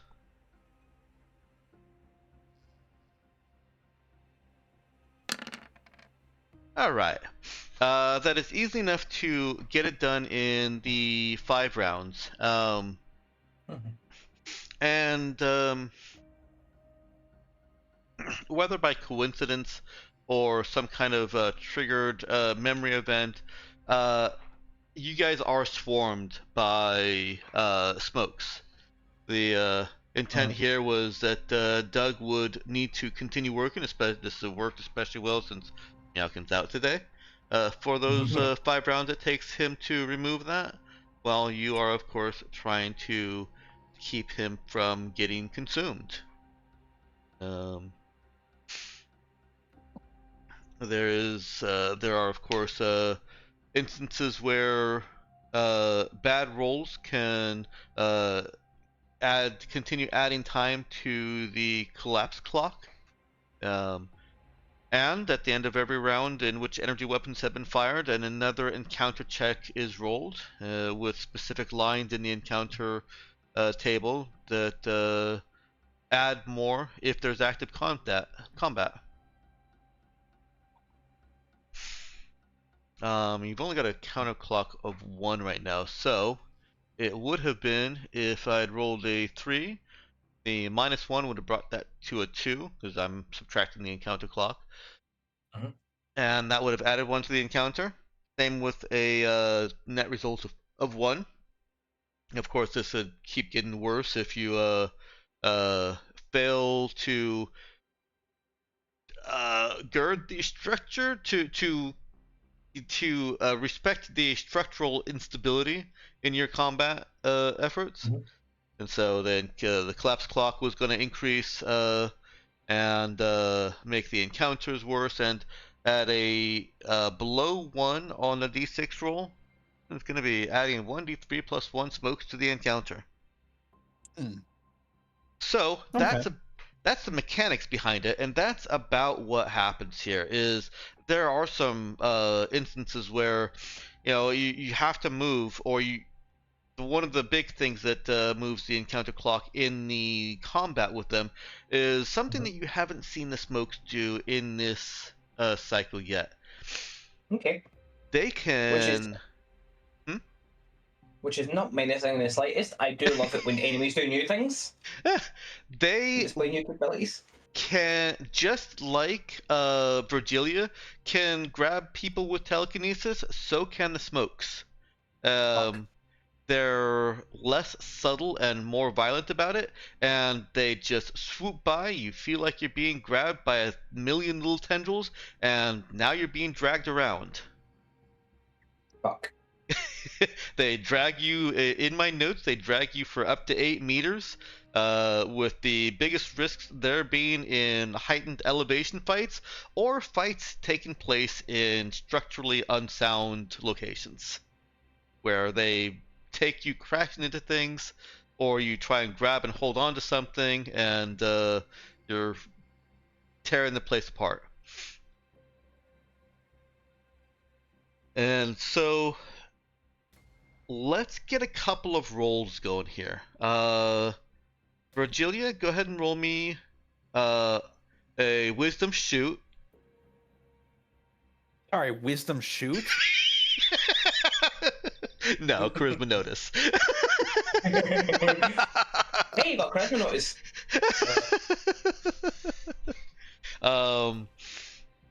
For Percy, you are doing the wisdom shoot because you're relying on intuition, instinct, and the video display that you get.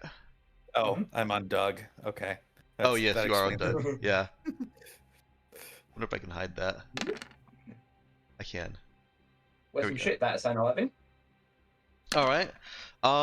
Das. Ginja, how is Das contributing to this combat setup that I have just described? I have been somewhat zoned out. I am not entirely sure what's going on. Smokes are swarming in a room with severe structural stability issues, and smokes revealing a new trick that they do, which is to grab somebody telekinetically and drag them around. Which is very fun and very cool. Yeah, from their perspective. Do you not also love it when enemies display new capabilities? I don't tend to like that, no. No. Then you should definitely never fight Mercure. Well, I don't think we get much of a choice in that. They've decided that they don't like us. me specifically. It's not that they don't like you. They like you quite a bit. Well, indeed, yes. They like me a bit too much. Is there something I can do with sneak? I'm trying to work out how to get that to work. But sure. What do you think Das would be doing that would involve sneak? I don't know. Is she trying to... I just feel like that's kind of the thing that Das does in this situation. Is hide. Is she trying to help Doug, or is she trying to hide? I don't know. I mean, is it a situation where they're all kind of going to be swarming? Is it something where we could, like, disguise our position somewhat to slow down them noticing us and swarming us quite as fast? Not easily. That's not really impossible, but their method of seeing isn't as Right. obstructed by yeah. obstructions. Yes. Okay. So it's not like you can hide behind a desk, unfortunately. Hmm. Yeah. It would just mean that we couldn't see them coming, which is more of a problem. Yes. Yeah. Yeah.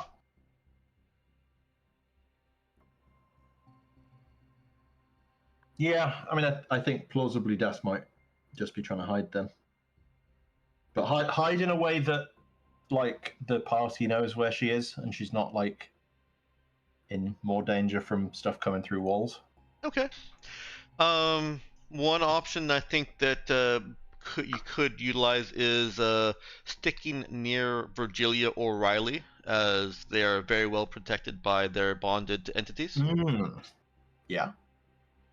Yeah. Okay. But that's kind of trying not to upset anything on the floor, trying not to find any flooring that's particularly degraded. Yeah, go ahead and roll your. I feel like this is another wisdom, so wisdom sneak. I will take Wisdom Sneak. And Nox, what do you think Kana's doing here?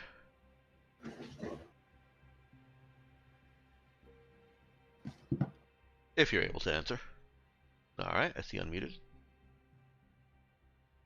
Sorry, I also saw that. Oh, you okay? Yeah. Smoke entities swarming, they can pull people away telekinetically, apparently. Yes. What do? Hmm. We're brawling.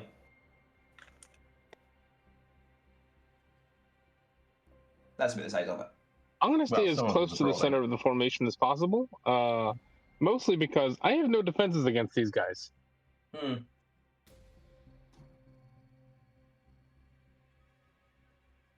Alrighty. That seems reasonable. Have you considered letting one of them possess you? You know what? You're absolutely right. I run into the swarm. wait. We have considered that position at great length, and we're scared of it. Fortunately, smoke entities don't do the possession thing. But Well, they so it's safe could. to run into the swarm then. Yeah. Yeah, They don't it's do totally the possession safe. thing as far as we know. As far as you know, yes. Hmm. Just putting it on the table for you. Okay. That's So it. Kana is just trying to avoid engagement as well. I mean, yeah, my only weapon is a melee weapon. Okay. Mm. Then let's go ahead and I get. punched the ghost. Let's get that the last roll for Riley. Anybody got her sheet open already? I can't say no. I can get it. Yeah. Let me put her Yes, yes. token. Oh, I can only see her There you go. bio and info. There's her token. Yeah, I think that sheet's more restricted. Okay. Oh, is it? Can't It really do is. anything about it. You're right. My bad. Yeah. I'll roll that then.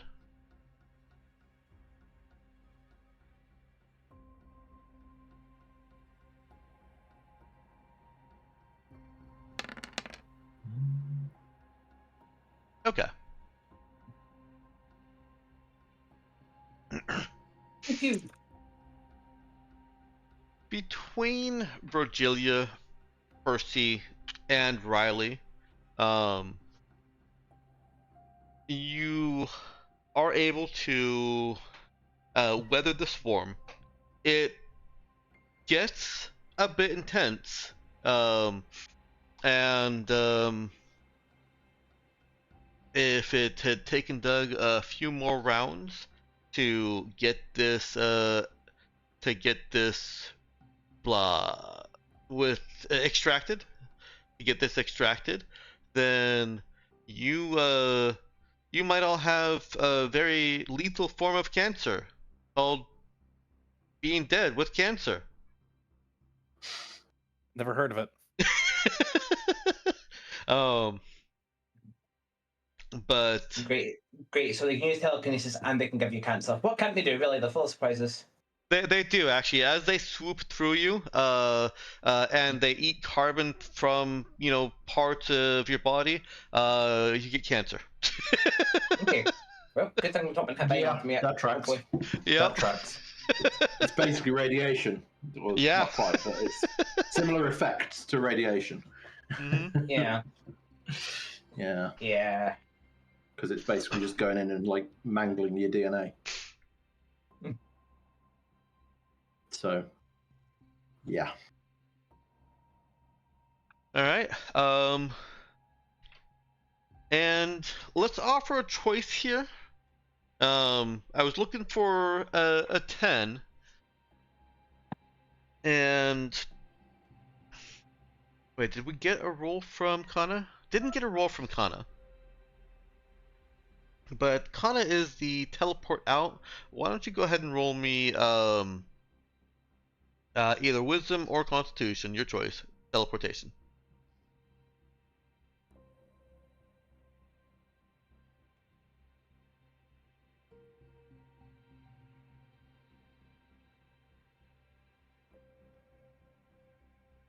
That's 9. Okay. Well, all right. So here's your options. Everyone's gonna take 1 drag damage. Damage. I'll roll that in just a second. Okay. And there are 10 swoops to go around. Sorry, not 10 swoops. 6 swoops go around. It's hard to watch Percy get swooped 6 times. Hey, who's saying anything about me getting swooped 6 times? We have 6 people here. Yeah, and they're all behind Percy. Thank you for taking them all for the team. Doug is not a valid target for this. Meowkin is not here. Okay. Actually, I will drag and swoop him 1 time in addition to the drags and swoops you're going to be taking. There we go. See? Doug's on You 6. meaning Percy, correct? Mm-hmm. No, Doug. No, I mean the 6 swoops. Oh. No. You're still on that. No. Incorrect.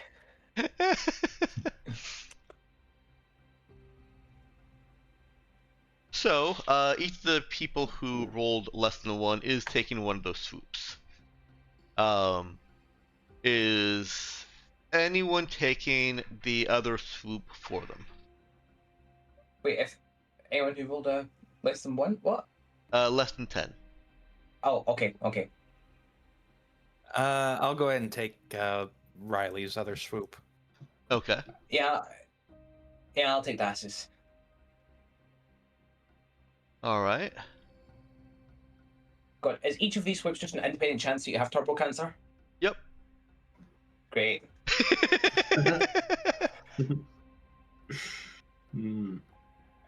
I knew I made character sheets for these little shits. Where are they? Like, oh, wrong section. There we go. I've got the cool token and everything. Woke entities. Look at those cute, malevolent little eyes.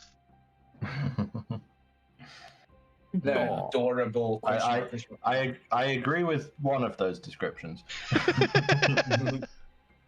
Yeah, those. Right? Eyes. What do I need to roll to contract ghost turbo cancer? You just need to volunteer to take some hits here. If you volunteer to take some hits, I think that increases your odds. I think I'm already taking 2 hits. Yeah, currently you're taking 2 hits, and nobody is taking the second of those hits for you. That's okay. All right. Apparently, I can just get Ghost Turbo Cancer twice. there you go.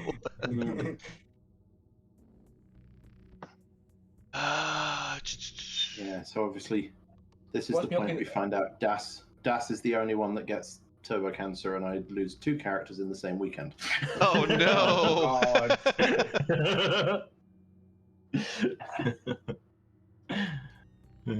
All right. I do have a question first, though. You keep telekinetic armory active at all times, right? I don't have telekinetic armory. I have Stutter Jump. Oh, that's right. That's right. I maintain a passive AC of 20. That's right. I think someone really should take that swoop from you.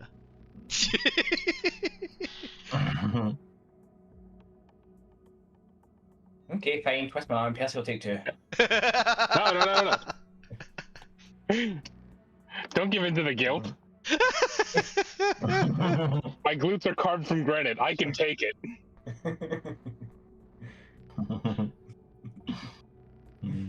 Well, Okay, if you insist, I tried. I did not, in fact, create a action for this.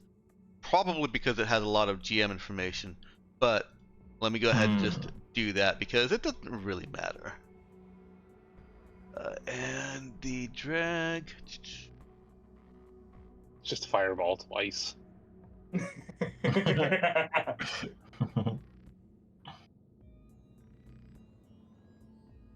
All right. So let's just roll the d6 for everyone. That's the telekinetic drag. Here's the actual stats for it. You know what? Let's just apply that. 2 damage to everyone for the drag. Everyone has gotten dragged once. That's actually a lot less bad than I expected. Yeah, the danger from the drag isn't so much that it's doing damage. You're just being dragged along the floor. The danger is being dragged off of, scaffolding and buildings and into collapsing walls. And the swoop isn't all that bad either.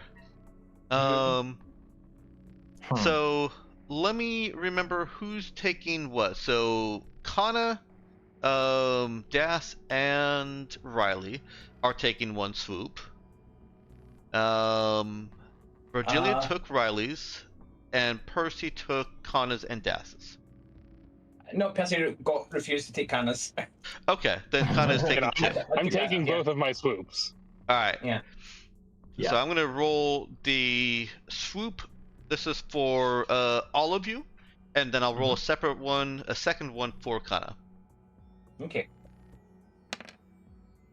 Hey, 3 more damage and 1 system strain to everyone.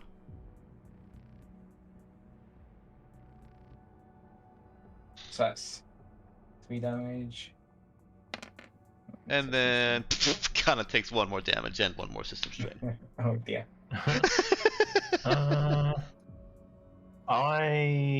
When did I last do a QED dive? Ignore that. That's long enough ago that it's gone, right? Or was that recent? I can't remember. All right, and now right. we have to, That was recent, Right. I believe.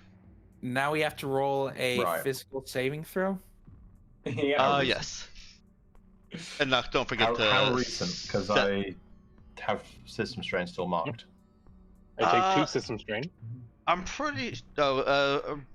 First, Nox, don't forget to set your hit points back down to 37, because rolling automatically changes your max. It Doesn't didn't it? automatically change for me.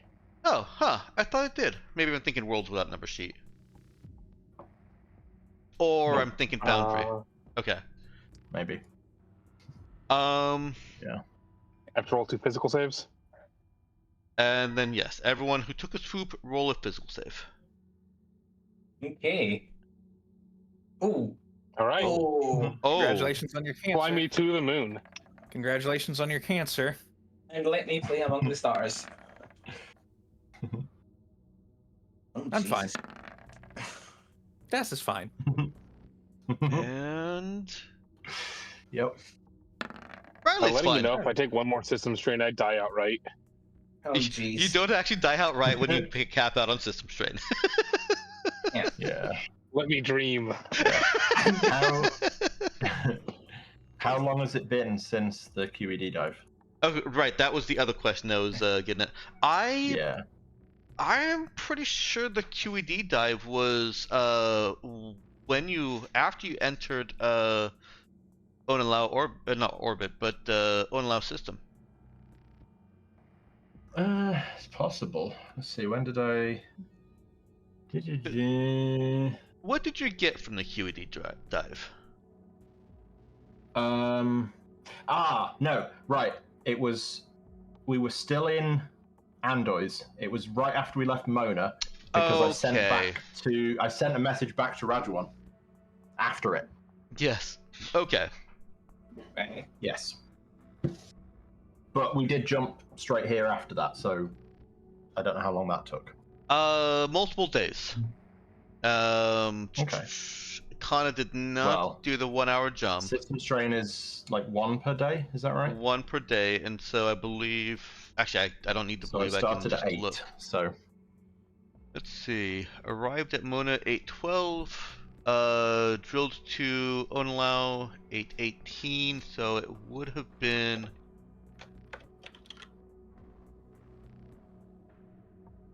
Yeah, you speed drilled to Andoys. You did spend some time on Mona. Couple days, if I recall. Yeah, that sounds about right, yeah. My timeline does jump straight from arrive at Mona to drill into Onalao. So let's go ahead and call it 4 days. okay. So is that 4 strain removed? I can't remember the rate. Yes. Mm-hmm. Yeah. Okay. So down 4, up 1. Cool. All right, and you're being asked to roll a what if save for death. Oh, to see if the thing was. Oh, it. you Yes, did save death. you took Das's cancer. Yeah. Yep. Yeah. Yep. My cancer now. No. I do have some good news. Okay. In about a year, you'd all be dead anyway. Will you stop with the nihilism? Yeah. Like, I mean, you don't get to hit us with that. I literally have cancer now. So the sort of death duration thing, is that something you roll behind the scenes, Dex? And it Yeah, just I sort think of so. happens at the relevant time. Mhm. Yeah. Just roll a d6. Yeah, and hopefully we find out that it's a thing at all before then. I don't think because it's got a minimum of 1 month. I don't think there's anything to worry about. It's not like you don't know what these things can do. So it's like if you came in blind against smoke entities, sure, no, you might not know, but you've seen enough of what they do in eating carbon, and you've got enough Healy people that it's easy to make some assumptions of, oh, these things passing through me, this is how they're feeding, that's bad. Yeah. Like that, even just Das is at like +4 in heal. Mm-hmm. It's probably enough to figure out that, like, oh, if these things are pulling carbon and they just came through us, that's probably bad. We should check everyone. Mm-hmm. Yeah. And then you've also got Virgilia's restorative glow. Speaking of, can I just teleport us all back to the ship now? Yes, you have to, otherwise you all die. Because rocks are falling. Sounds good. Are falling. Right. Yep. Sounds good. And so, you've just teleported Riley onto the ship. Right. That's the thing, yeah. I mean, we could leave Riley behind. It's fine. We've got 2 Rileys. We've got 2 Rileys, and we didn't even send one through a time loop. Yeah. Yet, yeah. Oh no. Or I guess kind of we did. Yeah. It's Last time? complicated. It's complicated. Yeah.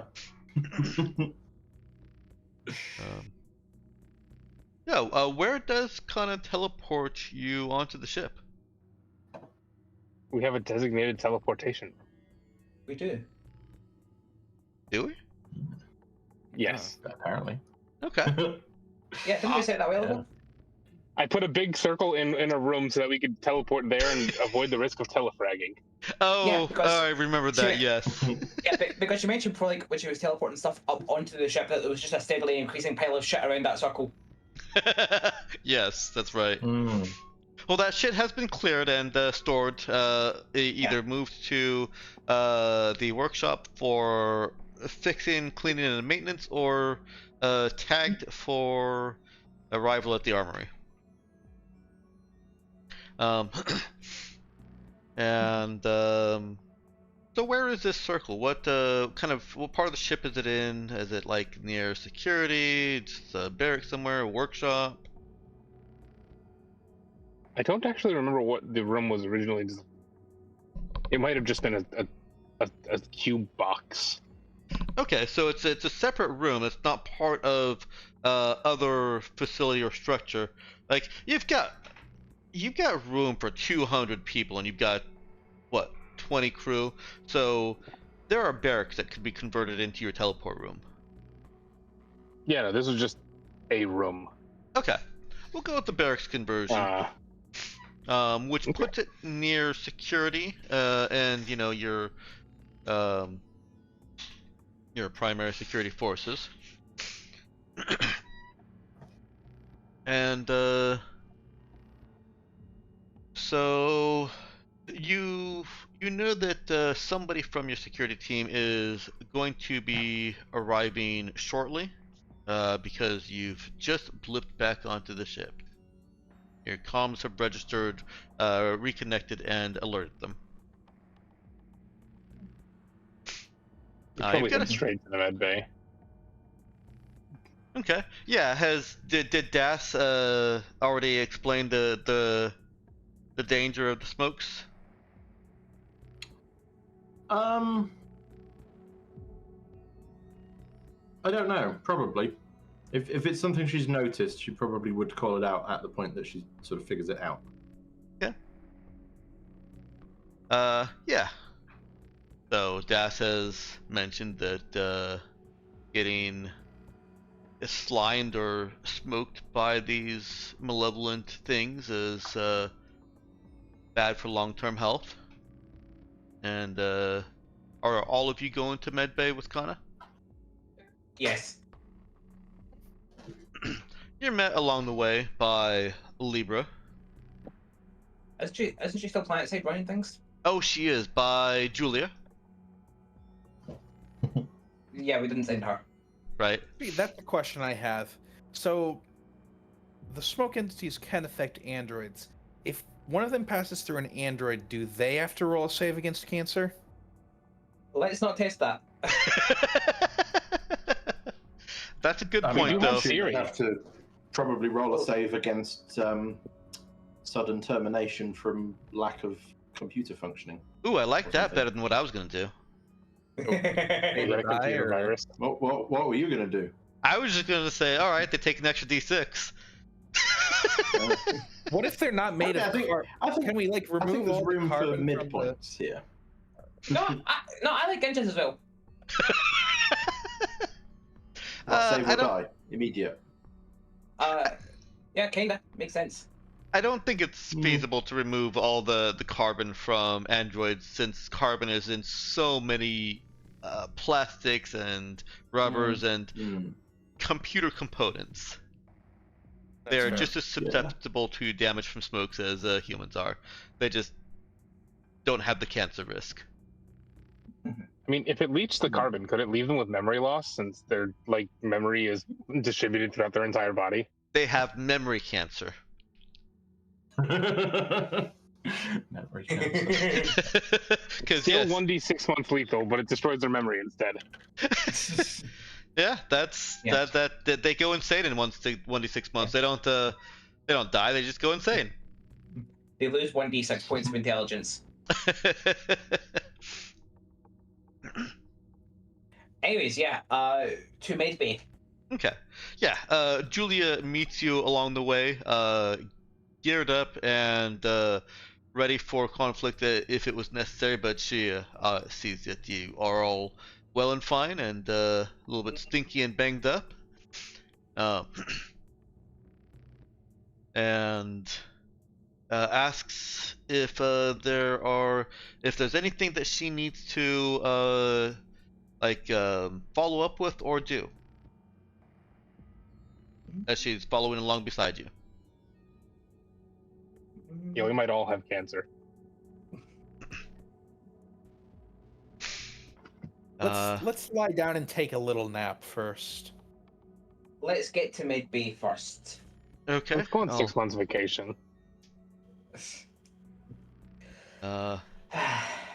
So, as you can see, it wasn't that bad. Our senses of humor, at least, do not have cancer. We're gonna go see how bad things are. Assuming it's not awful, we're probably heading back to the planet. Doug, you brought back the tech stuff, right? The stuff we found. He has it clutched in his arms. Oh, there we go. Right, fantastic. I won't even get that far then. I'll see you still got. Okay, yep. Good news. We may have something of a filtration solution, but that's like number 2 priority right now. And who Number is 1 this? is. Oh, you know what? I feel like she should probably introduce herself before I get the chance to say anything. No, Riley's pretty scared right now. Okay. She's following along with you because that's where you're going, but she's otherwise being scared quiet. Yeah. Okay. This is the protector of the community that we were along with, who we were helping to skip out on her homework. I did my homework. I proved it. Yeah. True.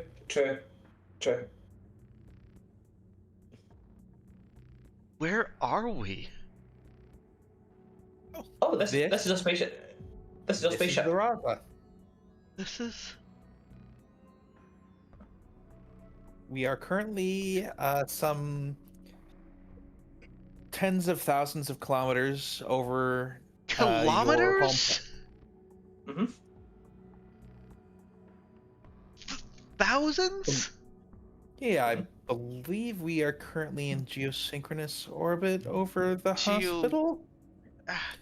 Oh, the same position relative to the hospital at all times, rather than just. How big is the sky? Oh, Jazz, that's a question, isn't it? However big you think it is, it's bigger. Like. Good answer. Oh, it's bigger than the hospital. Right? Yeah. And if you think it's bigger than that, it's bigger than that. And then whatever you think that is, it's bigger than that, and so on and so forth. Yeah, there's really no upper bound here. Julia leans over to Percy. Should I get a new to space primer prepared? Do you know, that might be an idea, actually. That might be a good idea. Yeah. Send over to my pad once you have it ready, and I'll talk through it. Okay. Actually, you know what? Send a copy to Virgilia as well. Sure.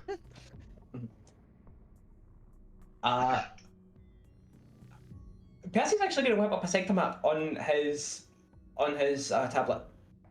Okay. Okay. And just point at like a random, decently inhabited sector that he knows how many planets it has in it. Like, just fucking. What's a sector that has like four planets or whatever? You know? Zenthra has several planets, not all habitable planets, but it has several planets. Okay. Uh, and he shows it to Riley. He says, "Here, Riley, look at this. You see this map that I have up here? Yeah, Yep. Okay. it's just a Now star map, look right? at. I know what those are. I know, but I just want to give you an idea of the scale. Look at that hexagon, right? Yeah. Yep. That hexagon has 4 planets in it that are what, hundreds of thousands, millions of kilometers apart. I don't know how far apart. Just in that hexagon. That's how much sky there is. Just throughout the entire map.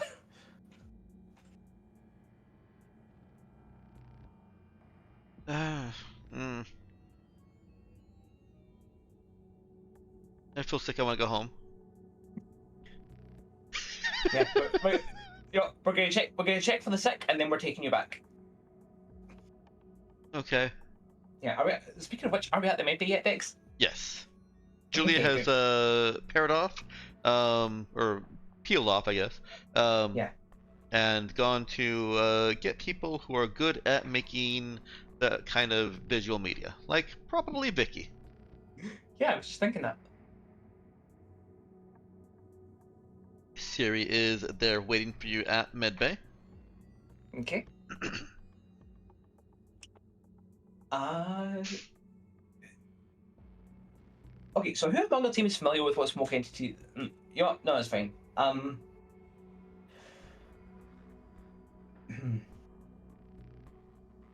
Does the medical team know what to expect if we say smoke entities, or do we need to explain what we've seen them doing? Well, your medical team is still Riley and old Riley and Yeah. Siri. Oh God. Oh no. She's Yep, older yeah. than young Riley. No, I mean I'm just remembering that we have 2 Rileys, and also one of them is Riley. Yes. um, you've got some other medically competent crew, but you know they're not like designated medical team. Yeah. Basically, I'm asking is, do I need to explain that smoke entities eat micro amounts of carbon, and so we think that could be a precursor to something like cancer? Probably yes, because Siri is asking what is the she's observing. You've all come in as a group. What is the group malady? A fight with some entities that we found planetside, who we saw eating trace amounts of carbon. Curious. Let's look Is at let's verify anyone by flying through possessed? it. No. Nobody is possessed. Great. No. Checklist item 1 done. Eating carbon. Did they pass through you? Yes. You believe that they have eaten? Please take please have a lie down on the assembled beds. You definitely have enough beds for everyone with a crew to class Medbay. Yeah. Chris is halfway to being a bed bay. Yeah.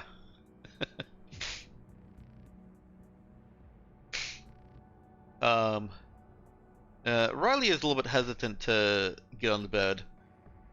What's this for? She knows more about medicine than all of us put together. She's going to try and figure out what's wrong with us, and then check to see what it is and how best to handle it. What? Just because I'm homesick? No, because smoke entity flew through us. So maybe you might not have gotten much information except firsthand from this, but have you seen anyone else from the living in the same place you had who had a smoke entity fly through them? Well, yeah. Did anything happen to them after a while? I mean, yeah, some of them get sick, but Right, that's what we're checking for. is that because of the smoke energies? Yep. Yeah. I mean, you saw what they did to all the buildings and stuff out there. What the metal stuff? It's always been like that. Yeah, but did you see it before there were smoke entities there? No. How? I'm not that old. I know that's my point. Right, but like the smoke entities can make you get sick over time, and that's what they're checking for. Once she's done here, we can get you back into bed, and then you can get ready for more homework tomorrow. I don't want to. Can I stay here? That depends on how you do on your on the tests. What test? That's not fair. The medical examinations. So you don't actually have to do anything. She just needs to make sure you're not sick. With a skeptical and annoyed look over at Virgilia, she Well, is that's climbing good. onto the bed. That's good. That's better than scared of having cancer. Yeah. I knew talking about homework again would distract her.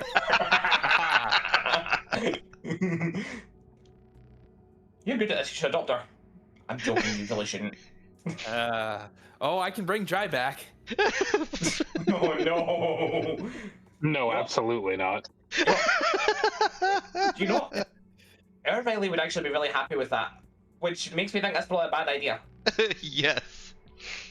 I'm just saying, the last thing that Riley needs is an accomplice. Oh, trust me, she'd be an accomplice to him. Mm. Mm. Mm. All right. So, Siri performs sets some monitors and some scanning equipment to do a full routine checkup on you, and it takes a good 10-20 minutes. During which time Riley is trying to, as usual, trying to look like she's not scared, and Yeah. is chattering about the ship and how everything looks so smooth, not pitted by, smoke entities, and there's not. No, there actually is that kind of misty feeling out here too, because you are still in the infraworld, or the incursion. But she's remarking on how everything looks so clean, like it was just made.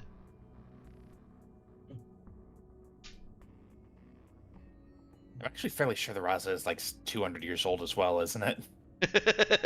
Yeah, but we keep the place nice. I believe it is a pre-tech ship. Yeah. Yes, it is.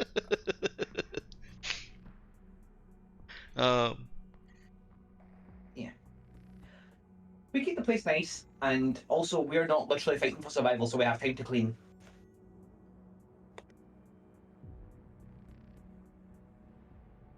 Will you still save everyone? That is the hope. Insofar as we can, yes. The thing Doug found will hopefully help. That place seemed like it was coming down. It was. Oh, it was. It was? Really? Yeah.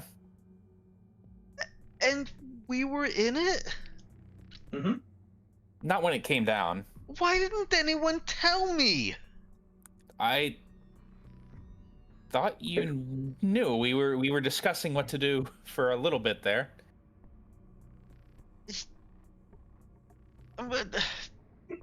can't expect me to understand when you're using terms like structurability and. You have my apologies, then, Riley. I'll make sure to explain that a little better for you going forward. Okay, thanks. That deflates her. and it's an idle chatter. Uh,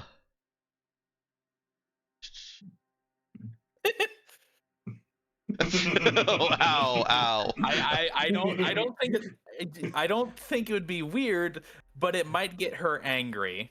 Yeah, I don't want to take weird. I might say mean. Oh God. Yeah. Meanwhile, Percy will cycle over to Das. So how are you doing?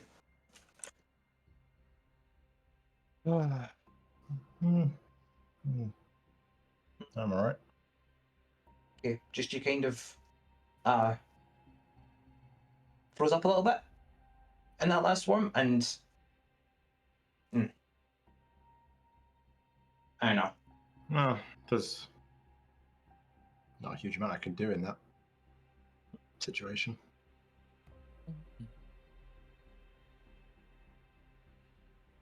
I really do need to teach you a little bit of gunplay, even just enough to point one of those ghost guns in the right direction.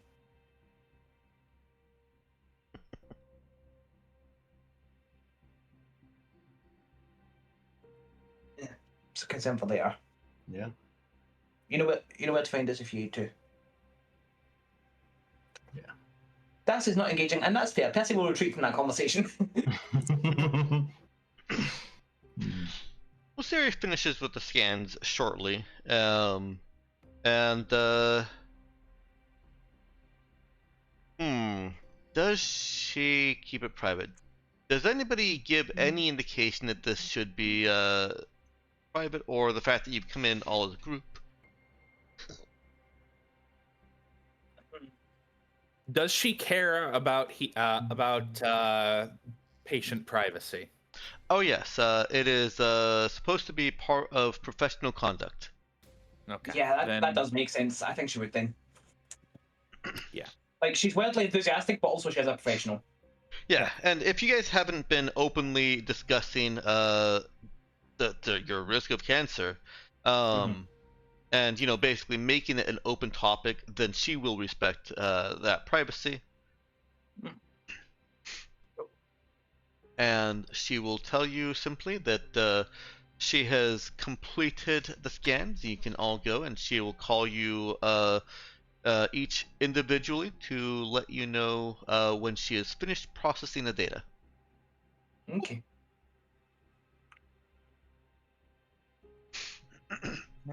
Okay.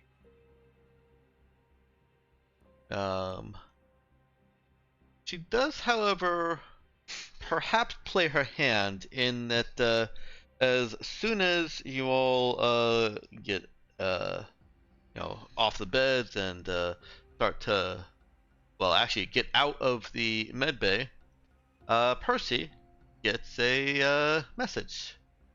Your results are ready. Well, I'm up first, and Percy walks through. Yeah. She has the door closed and locked behind him, and takes him to not exactly a private consulting room. She's not making it terribly ominous.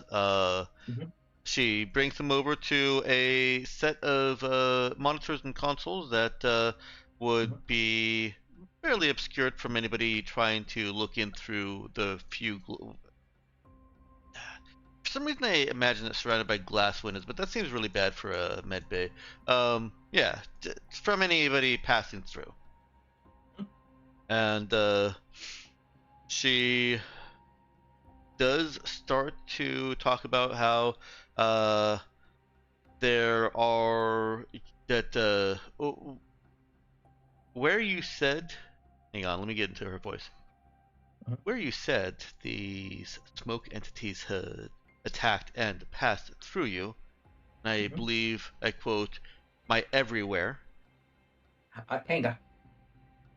are showing signs of genetic data loss and rapid mutation.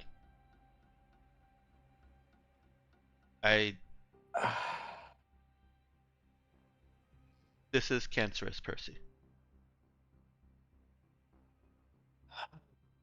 It's treatable with modern technology, and especially what is available here on the Raza. The treatments will take some time. Do I have enough time? What did you say? What did you say? Do I have enough time? With how quickly you've caught it, yes. I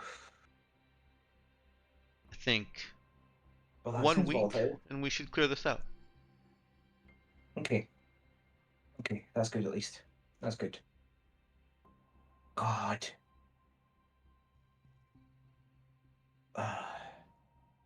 I'd like more data on these smoke entities. What they are, how they strip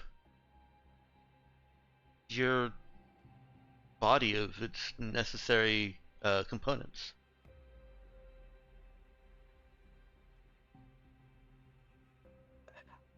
Are you asking us to go out data gathering, or are you just asking me to tell you what I saw?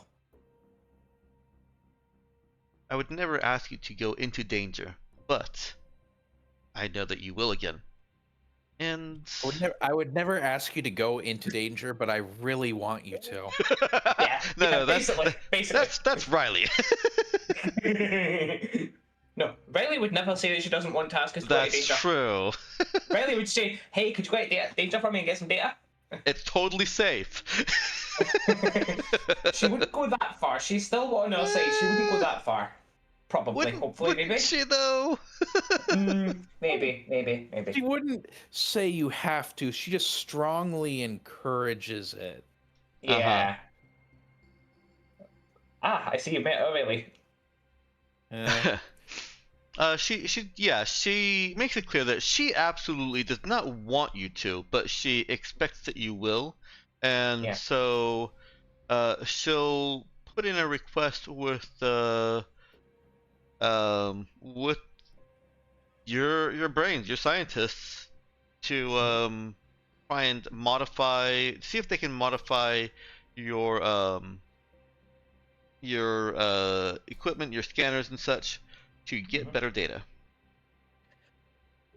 You know, that'd probably be useful for me individually because my eyes kind of they don't really pick them up. Machinery and that, cyber eyes. I had wondered about that with the technical issues reported and the breaking of physics as we know it.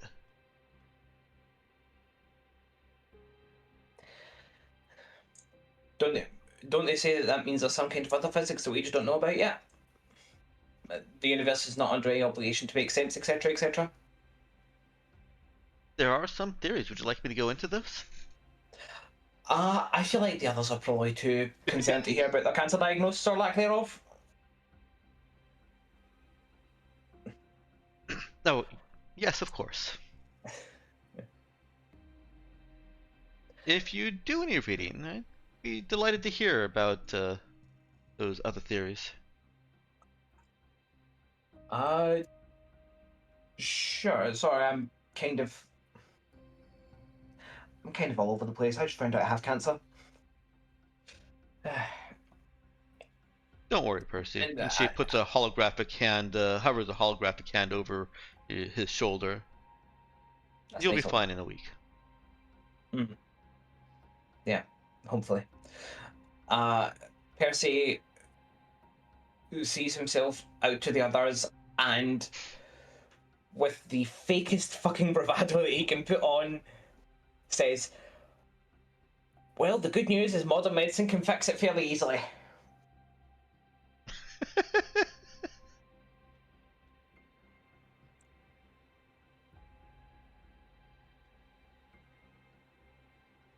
Is there any response? Nobody says fucking anything. Okay, then I guess I'll just go shoot myself. Let's set the scene. After Percy was called into the Medbay, what did the others do? Das and Virgilia and Kana. I don't know what was when is this? We went in for the scans and then You're waiting to get the results. Percy went in first. Yeah, so right, basically just you waiting. went into the scans, spent 20 minutes in Medbay, and then Siri said that she'd call you all in individually once she finished processing. She called Percy in almost immediately after you guys had left Medbay, and so I'm just trying to figure out where you guys would have gone after you left Medbay. Okay. I think Das would have basically found the closest place to Medbay that is quiet and comfortable. Hmm. I don't know where that happens to be, but wherever it is, that's where Das will have gone. Okay. Do you think it's a public place or a private place? I think it doesn't matter as long as it's quiet. Like I don't think I want to be on like a corridor, Mm-hmm. but like a publicly accessible room that is not commonly traveled would be fine. Okay. I would actually say that possibly the galley would work. Like if you had ship full to capacity, absolutely not. But with only 20 crew and a few PCs, the galley isn't a terribly noisy place. Okay. It's more often quiet. That works then. Okay. Yep. And I'll assume that Virgilia, you think you'd go with Das there? Yeah, I think so. And definitely Riley's gonna stay with you guys. I don't know if Nox is able to respond yet, but I'll assume that Kana goes with also. And so Percy comes in, and you want to repeat what he said there, Byro? Well, the good news is that it's treatable by modern medicine.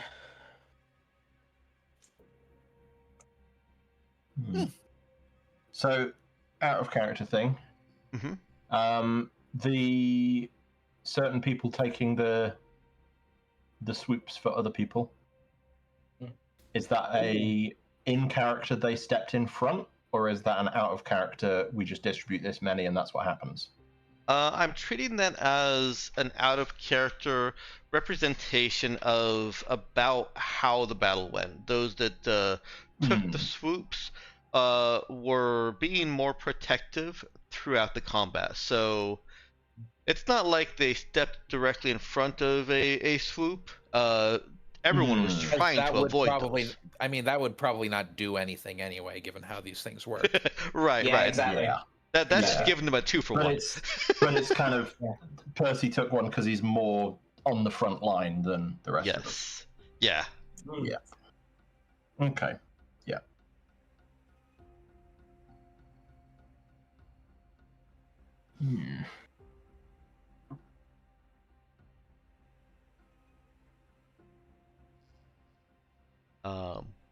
Riley will respond if there's any in-character hesitation. I don't know what Dus's response would be. Yeah. Yeah. Riley's response is, "What's that mean?"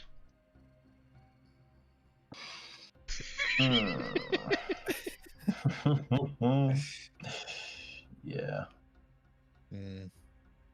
She is uneducated by modern medicine standards, or just by modern standards. It means the smoke entity damaged him enough that he might have some form of. Is it cancer? Oh, yeah. Oh no, it's definitely cancer. Like sickness? Yeah. Remember when we were talking about But the all kind of of them sickness die. where... Remember how we were talking about the kind of sickness where your body forgets how to build itself? And the instructions get messed up? That doesn't make any sense, but yeah. Yeah. Fortunately, our ways of making people better are a bit more advanced than the ones down there, so hopefully it should be better soon. But yeah. Riley, doesn't crew know how to fix these things?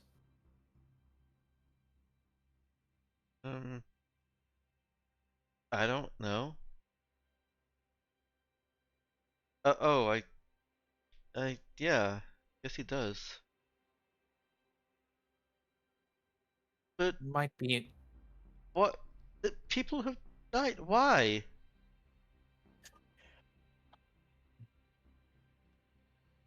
Because we Gee, went out with them. looks Because we went out betrayed. with.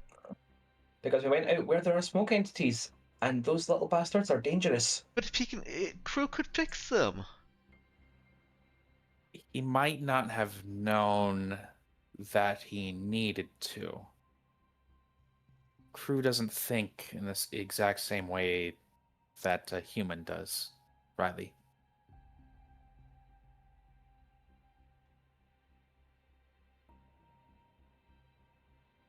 Know that. But they were people too. They were. Mm-hmm.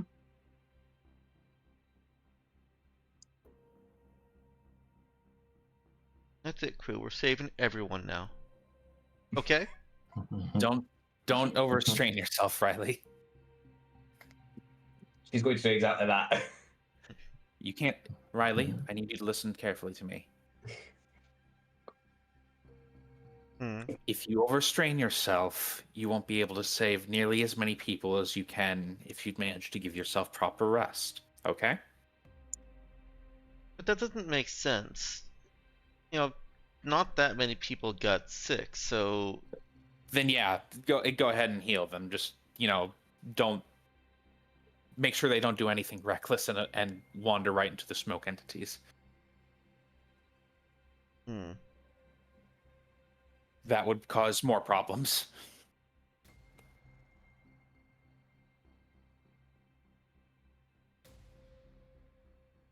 it's okay, Crew. Fine. She looks over at Virgilia. Does your crew ever get super protective of you?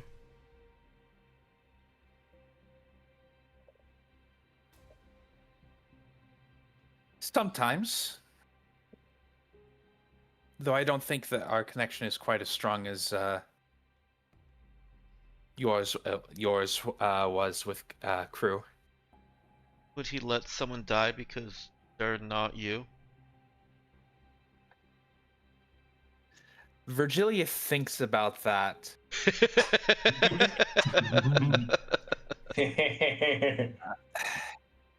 And then it has to say, it's possible.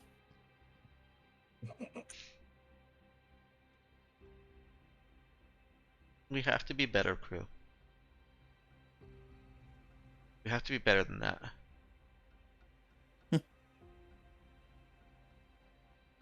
And she was her eyes were getting a little misty there, but she's brightening up and like inspiring herself.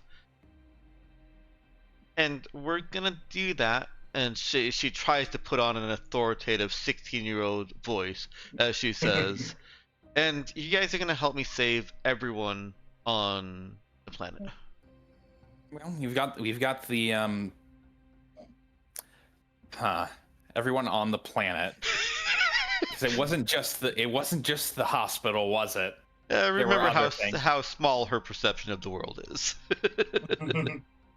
Right. I'm not going to say anything then. And I'm just going to nod.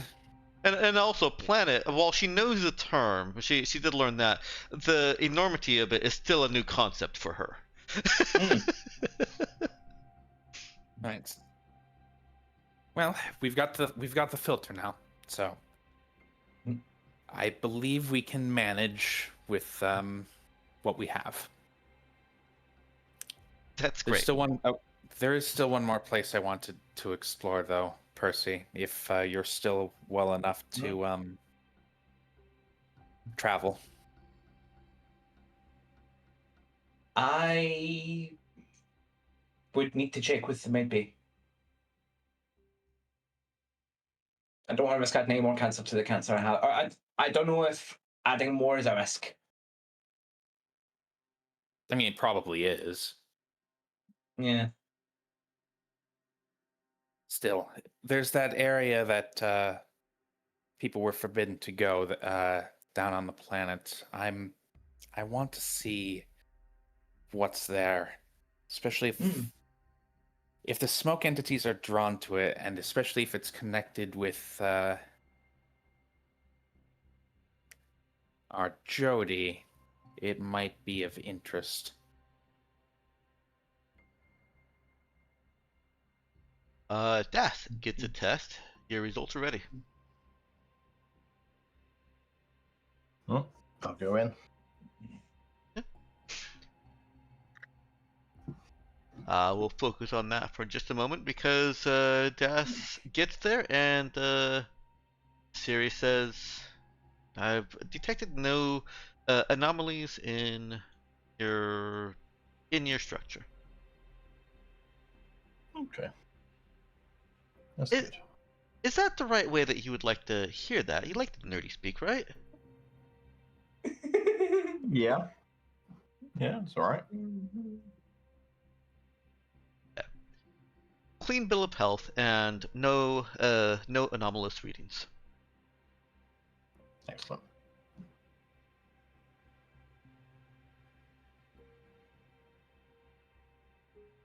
If Daff lingers around, she is going to get asked questions. I think Das would be, depending on the nature of the questions, Das might be inclined to linger around in order to talk about the questions. Okay. Yeah, she starts asking what it's like to experience this joint real physics and unreal physics as a person with organic eyes. Clearly following from the fact that Percy can't perceive things as Das can. Yeah. In the interest of science, I will answer as much as I can. Okay. Nice. Well then, Siri is occupied for a while.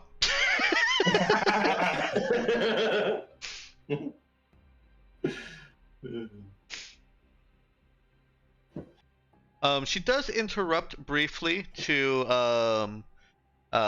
call in each of the others, and with the exception of Kana, report a clean bill of health.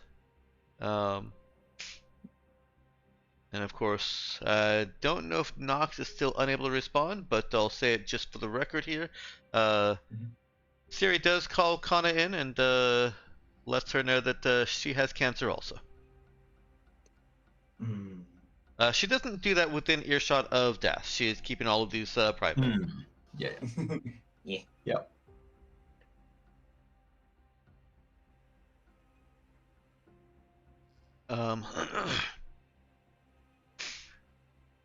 And well, it's not too long. Obviously, Siri will talk with Das for as long as Das will talk with her. That'll be a while. Okay.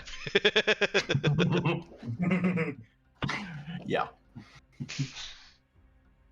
It's not too long, maybe 45 minutes or so, before Riley starts worrying about how long it's been and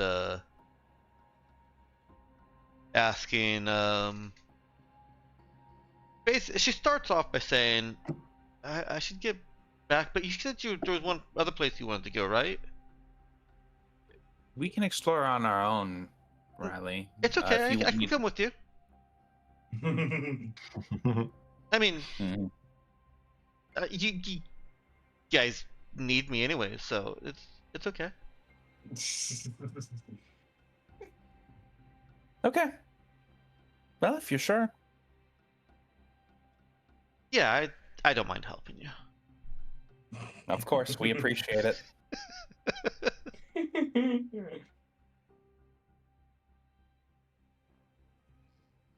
I assume that the Dash's conversation with Siri is interrupted then. With, come on, we're going again. Yep. Yep. Siri reassures her, "Don't worry, we can talk anytime."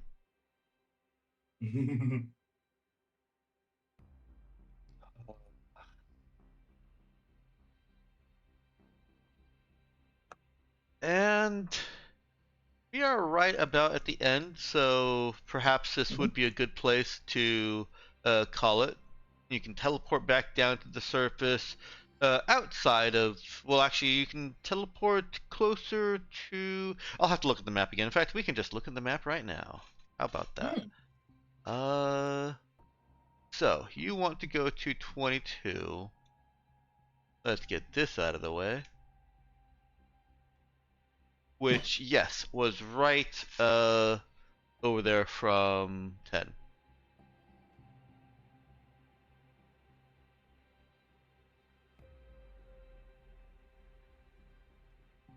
Yeah, there you go. Hey, lines. And so it's not going to be difficult to teleport back down to outside of the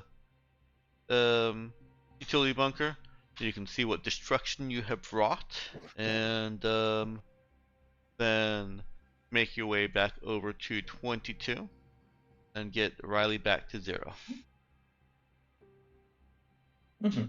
We'll do that next session. Is there anything that anybody wants to say or do in character before we close out? Did Doug save against cancer?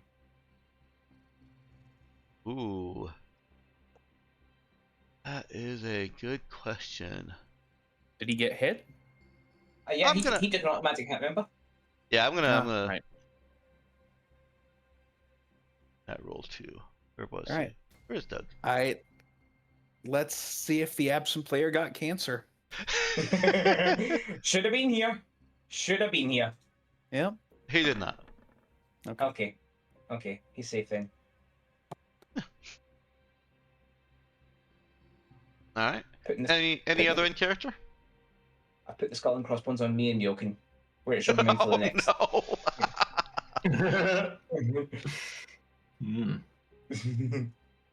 All right, then I'm going to go ahead and bring down the stream ending card for review. And